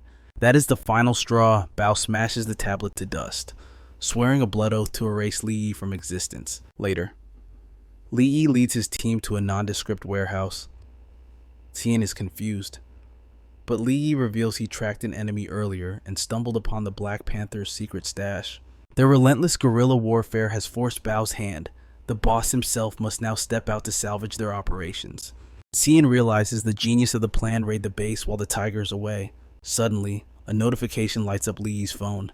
The intel confirms that Bao has departed for the 3rd dimension. Li Yi nods, ordering his spies to keep their eyes locked on the target. Li Yi reveals the next phase. He will impersonate Bao to sow chaos on the front lines, buying the raid team precious time. Tien panics. Bao is a B- rank monster. She begs him to take Duano for backup, but Li Yi shakes his head. He works best alone. More allies mean more liabilities. As she protests, darkness swirls around Li Yi, forming a gaping shadow portal. He assures her that with this instant escape route, death cannot touch him. Tien bites her lip but accepts the risky gambit. Meanwhile, inside the dimension, Bao's crew celebrates a massive haul of rare minerals, unaware of the nightmare approaching. A lackey praises Bao's brilliance, noting how the cowardly enemies didn't dare show their faces against the boss himself. Bao scoffs, dismissing Li Yi as a powerless bug, but his expression freezes. He senses a rat hiding in the shadows. Li Yi steps from the dark, a blade at a subordinate's throat. He smirks, applauding Bao's sharp instincts for a B-ranker. Bao is stunned to see him here. Li Yi shrugs casually, claiming to be nothing more than a humble tourist passing through. The hostage screams for mercy. Li Yi tightens his grip, warning that one wrong move will end this man's life. Bao doesn't care. He unleashes a torrent of fire. Li Yi instantly pivots, using the screaming subordinate as a meat shield against the flames. Li Yi dissolves into shadows, mocking Bao from a new position for burning his own loyal follower to a crisp. Coward, Bao screams, blasting fire blindly, but Li Yi is too fast, and another henchman is incinerated by his boss's fury. Li Yi whispers from behind, noting the terrible workplace safety here. Bao snarls back, claiming any sacrifice is worth Li Yi's head. Roaring with power, Bao summons a colossal fire tornado, turning the entire cavern into a hellscape. While Bao's own men scream in the inferno, Li Yi slips into the rock shadows. Bao howls like a demon, daring the insect to come out and die. Li Yi admits the B- rank power is overwhelming. It is time to leave. But he grins, imagining Bao's face when he returns to an empty treasury. He sinks into the shadow portal, vanishing completely, leaving Bao raging at empty air. Back at the base, the smoke clears to reveal total defeat. Bao storms in, demanding to know why his fortress has fallen. A survivor stammers the report. The Shadow Gang struck with the Qin family heiress. They brought 2 B-rank masters and an army of elites. Against such godlike power, the skeleton crew never stood a chance. Useless, Bao incinerates the messenger where he stands. The pieces finally click. Tien's backing explains Li Yi's endless resources. Flames dance in his eyes as he vows to slaughter them both for this humiliation. Suddenly, monstrous shadows rise around Kuai. He threatens to end Bao instantly if these reckless failures continue. For the first time, Bao freezes in pure terror. Kuai warns him not to jeopardize the great experiment over petty gold. Once their master plan succeeds, the Qin family will be the first to bleed. Bao swallows his pride and agrees, though he curses internally. The stolen fortune was his personal treasure, now gone forever. Never in his criminal career has he tasted such bitter defeat. While he questions his ability to face the Qin family alone, Tien is busy praising Li Yi's terrifying brilliance. She commands the driver to step on it, the engine roaring in response. Duano grins, teasing that the young miss is clearly heartsick for Li Yi, flushing her cheeks with embarrassment. Tien instantly denies missing anyone special. But Duano counters with a smirk she has already mentioned Li Yi's name 24 times since sunrise. She stammers, protesting the count and insisting he is just a friend. But suddenly, a deafening crash shatters the conversation as a speeding vehicle sideswipes them, obliterating the side mirror. Duano throws himself over Kian as a massive truck slams into their car with bone-crushing force. A mysterious fluid splashes from the wreckage. A bodyguard screams out, desperate to confirm the young miss is still alive. Duano holds her tight, shielding her from the chaos, but the danger isn't over. Their crushed vehicle erupts into flames from the devastating impact. Bao steps out of the attacking truck, a twisted smile on his face as he greets her. Duano roars a command, and his men instantly form a human shield around Tien. Tien stares him down, mocking his arrogance for attacking with such a pitiful force. But suddenly, the world spins, her vision blurs, and her body refuses to obey. Duano spots the strange liquid on the ground and realizes the truth. Bao laughs cold, declaring he never strikes without a guarantee of absolute victory. The spill is laced with phantom spider venom. Contact means 10 hours of coma for even the strongest fighters. One by one, her defenders collapse, helpless against the potent toxin. "Run, miss," Duano screams, charging forward to buy time, but Bao catches him by the throat, sneering that loyal dogs are always the first to die. Flames engulf the brave bodyguard as Kian screams his name in pure agony. Meanwhile, miles away, Li Yi flashes through the forest, a blur of shadow and speed. He shatters the boulders blocking his path, reducing them to dust. Entropic observes from the void, noting that his mastery of the technique is evolving at a terrifying rate. Lee declares he has finally reached C-rank status, asking for a better title, but the Shadow scoffs. C-rank is merely the starting line, a tiny step above weakness. Suddenly, his phone rings. It is Kian. Entropic mocks him, asking if his meager power matters now, but the weapon slips from Lee's hand as shock paralyzes him. The screen displays a nightmare Bao gripping Tian by her hair, staring dead into the camera with a sadistic glint in his eyes. Pure, unadulterated rage explodes in Lee's chest. He demands answers. Bao tightens his grip on her hair, sneering that her fate depends entirely on his mood. He offers a simple, cruel choice. Deliver 1 billion in cash to buy her freedom, or watch her suffer a slow, agonizing death. Tian screams for him to refuse the impossible terms, but Li Yi answers instantly he will pay the billion. He only asks for the location. Bao demands the money in 1 hour at his storage facility, and the condition come alone. If the Chin family gets involved, Tian dies instantly. Entropic warns him this is a suicide mission for his current level, but Li Yi hangs up, his voice cold. He tells the Shadow he will never abandon a friend. Besides, the Reaper hasn't decided who will die today. Moments later, Li Yi steps into the warehouse, where Bao sits like a king surrounded by his gang. Bao applauds his courage, but demands the payment immediately. Li Yi stands firm, no girl, no deal. Bao signals his men to reveal the hostage. Li Yi sees Kian suspended in the air, bound and gagged. Without hesitation, he opens his dimensional storage, ready to make the exchange. A subordinate checks the massive pile of cash. It is real. Li Yi demands Kian's release now that the bargain is upheld. Bao breaks into laughter. Did he really think a villain keeps his word? Now he has the money, and he will take their lives too. He mocks Li Yi's naivety. But Li Yi's eyes go cold. He expected this betrayal. He triggers the hidden rune and the pile of money detonates. A blinding flash rips through the warehouse. Fire and smoke consume everything. Bao searches the chaos for a corpse, but Li Yi materializes right behind him like a ghost. Bao spins, unleashing a torrent of fire while mocking Li Yi's cheap tricks. Li Yi smirks. Didn't his teacher warn him? Fire in a dust-filled room is a death sentence. The air itself ignites. A massive dust explosion rocks the foundation, blasting Bao back, seizing the moment. Li Yi slashes Kian's bonds and catches her before she hits the ground. When she opens her eyes, the wind is rushing past. She is riding a wyvern below. Bao spots the beast and a dimensional portal opening nearby. As Li Yi and Tian vanish into the gateway, Bao realizes this boy is a treasure trove of secret techniques. Greed takes over. He vows to steal every power Li Yi possesses. A grunt reports that half their crew was decimated by the explosion. But Bao doesn't care. He commands every able fighter to charge. The remaining gang members rush blindly toward the closing portal. The enemy forces scream for blood, hot on their tail. Cian trembles, terrified that the Black Panther crew will breach their sanctuary. Li calms her with a dark smile. This isn't an invasion, it's a strategy. He tells Kian and Fai Long to hide. He will handle this trash personally. As they fly to safety, Li descends, landing alone to face the incoming horde. Entropic laughs. Did he leave the door open on purpose? Li nods. The second trial requires clearing the dungeon, but the rules never said he couldn't use guests to help him do it. His shadow companion grins, acknowledging the brilliant loophole in the system's logic. Li explains the prize is too good to pass up. The reward is legendary armor capable of nullifying A-rank attacks.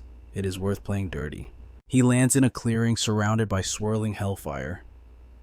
The Black Panther members arrive, their eyes burning with determination and bloodlust. Bao steps forward, declaring the rat has nowhere left to run. Li tilts his head. Run? Why would he run when the rescue is already complete? Now is the perfect time to wipe them off the face of the earth. Bao throws his head back and laughs, calling Li Yi insane for challenging an army alone. Bao orders his men to crush him instantly, promising they can have their way with the girl once he is dead. That threat seals his fate. Li Yi acknowledges their numbers, but reminds them coldly quantity does not guarantee survival. He opens the dungeon gates behind him. Arise! Hundreds of glowing red eyes emerge from the darkness as his monster army floods the battlefield. The shadows writhed and twisted, every nightmare Li Yi had collected. finally answered the call. Welcome to the party, Black Panther gang. A wave of panic swept through Bao's ranks. An army of monsters had materialized from thin air. The beast horde surged forward like a tidal wave. Defend yourselves! The gang members screamed in terror. A massive creature lunged at Bao, but he roared, summoning walls of blazing fire to halt the onslaught. Let's see you block this. Li Yi's eyes glowed with dark intent. Shadow transformation. Great hammer form. He channeled every ounce of mana, aiming to crush Bao into the dirt. Explode! Li Yi slammed the weapon down, detonating the shadow energy on impact. Boom! The shockwave nearly blew him back, but as the smoke cleared, Li Yi clicked his tongue. That B-rank aura wasn't just for show. Bao was still standing. Is that all? Bao sneered, wiping blood from his lip. You can block one hit. But can you last against me? Li Yi just smirked, his eyes cold. I don't need to last, I just needed to buy time. Look around you, idiot. Bao froze. He scanned the battlefield, and his blood ran cold. The monsters hadn't just attacked, they had formed a living wall.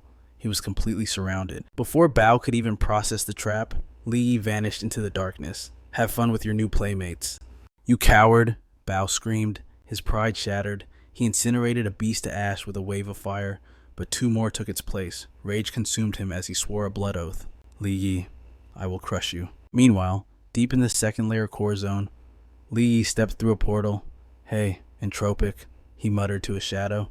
Are you sure this legendary armor can actually tank an A-rank hit? The shadow rippled with confidence. Trust me, clear this floor, and the ultimate defense is yours. Suddenly, they stopped. A preserved corpse sat silently in the gloom. That is Ji Ming, Entropic's voice grew heavy. The steward of this lair. And an old friend. After we deal with the Black Panther. Please, give him a proper burial. Li Yi nodded solemnly. You got it. Thank you, Entropic whispered. Now, claim your destiny. There it was, the shadow armor. It hummed with dark power, looking far better than Li Yi imagined. But inside the shadow, Entropic hesitated. He is only at stage 2. Surely the armor is beyond him. No, Entropic thought. Even if he were stage 3, Li Yi wouldn't have the spiritual capacity to control this artifact. Li Yi sensed a shift in the air. What's on your mind? Entropic quickly masked his doubt. Nothing. Just take your reward. Since when did you get so sentimental? Li Yi grumbled, stepping toward the prize. He reached out and the armor moved. A cold metal hand clamped around his throat. Master? A voice hissed from the helmet. It has been too long. It wasn't empty armor. It was a vessel for a soul. Li Yi choked, struggling to breathe. What the hell? His shadow trembled violently. Ming, you. The soul inside the armor. Ming roared with ancient fury. You reduced yourself to a parasite living inside this. Trash. Entropic commanded him to stop, but the student had gone rogue. I slumbered for centuries, Ming spat, waiting for you to return to grant me eternal life. But look at you, Ming's voice dripped with disgust. A broken fragment of a soul.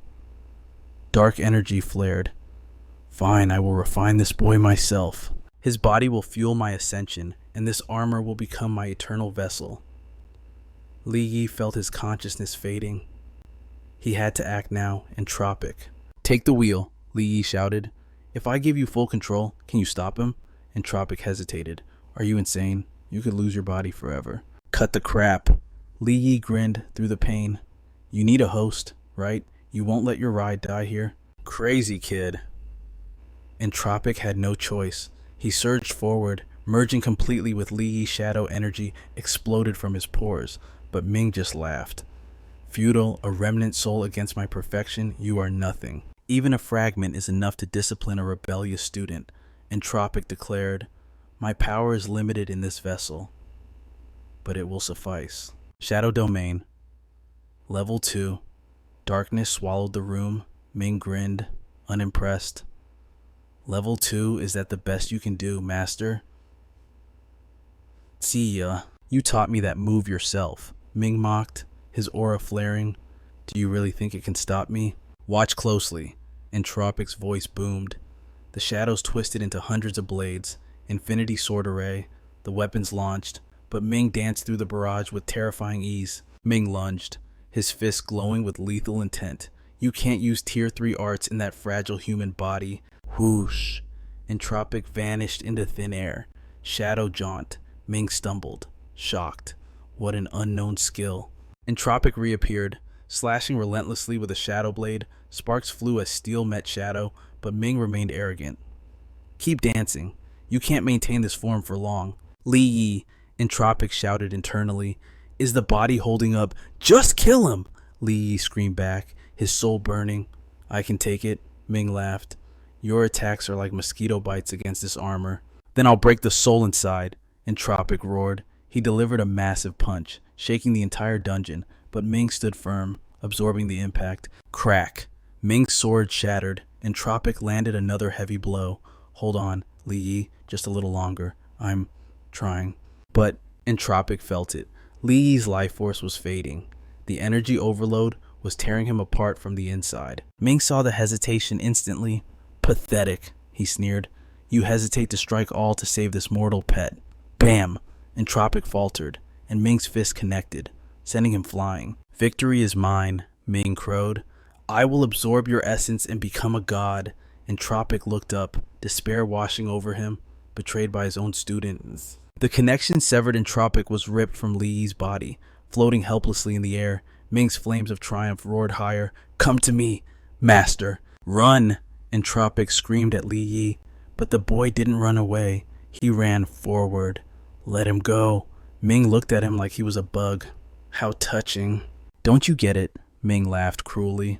He lost because he was afraid to burn out your pathetic little soul. He held back his true power for you. The truth hit Li Yi like a truck. He was weak, useless, but he gritted his teeth and swung his fist anyway. Crash. Ming backhanded him effortlessly. Li Yi slammed into the wall, coughing up blood. Leave me, Entropic begged. You're just a C rank. You can't do this. Li Yi wiped his mouth, trembling with rage. Yeah, well, you treated me like a slave to level up. I'm not letting you die on me now. But the scene shifts to a life or death clash. He charges at Ming, declaring that destiny is his to command. He reveals his trump card, forcibly draining the ambient shadow energy, just like he did with the Blood Panther. He intends to devour Ming's power whole. Ming scoffs at the bluff, but Entropic screams in panic this reckless technique could detonate his body. Lei ignores the warning. He channels the volatile energy, even as his own flesh begins to crack under the immense strain. Ming mocks the noble suicide attempt. When Entropic tries to intervene, Ming silences the spirit, demanding it become fuel for his ascension. Ming absorbs Entropic and roars in triumph, but his laughter dies in his throat as a suffocating darkness rises around him. He realizes too late it is the eternal night skill. A legend that requires the shadow domain panic sets in. This should be impossible. Is this the spirit fighting back? Before he can react, the main character materializes from the abyss behind him, shadow energy flaring like black fire. He whispers a final reminder of his promised total elimination.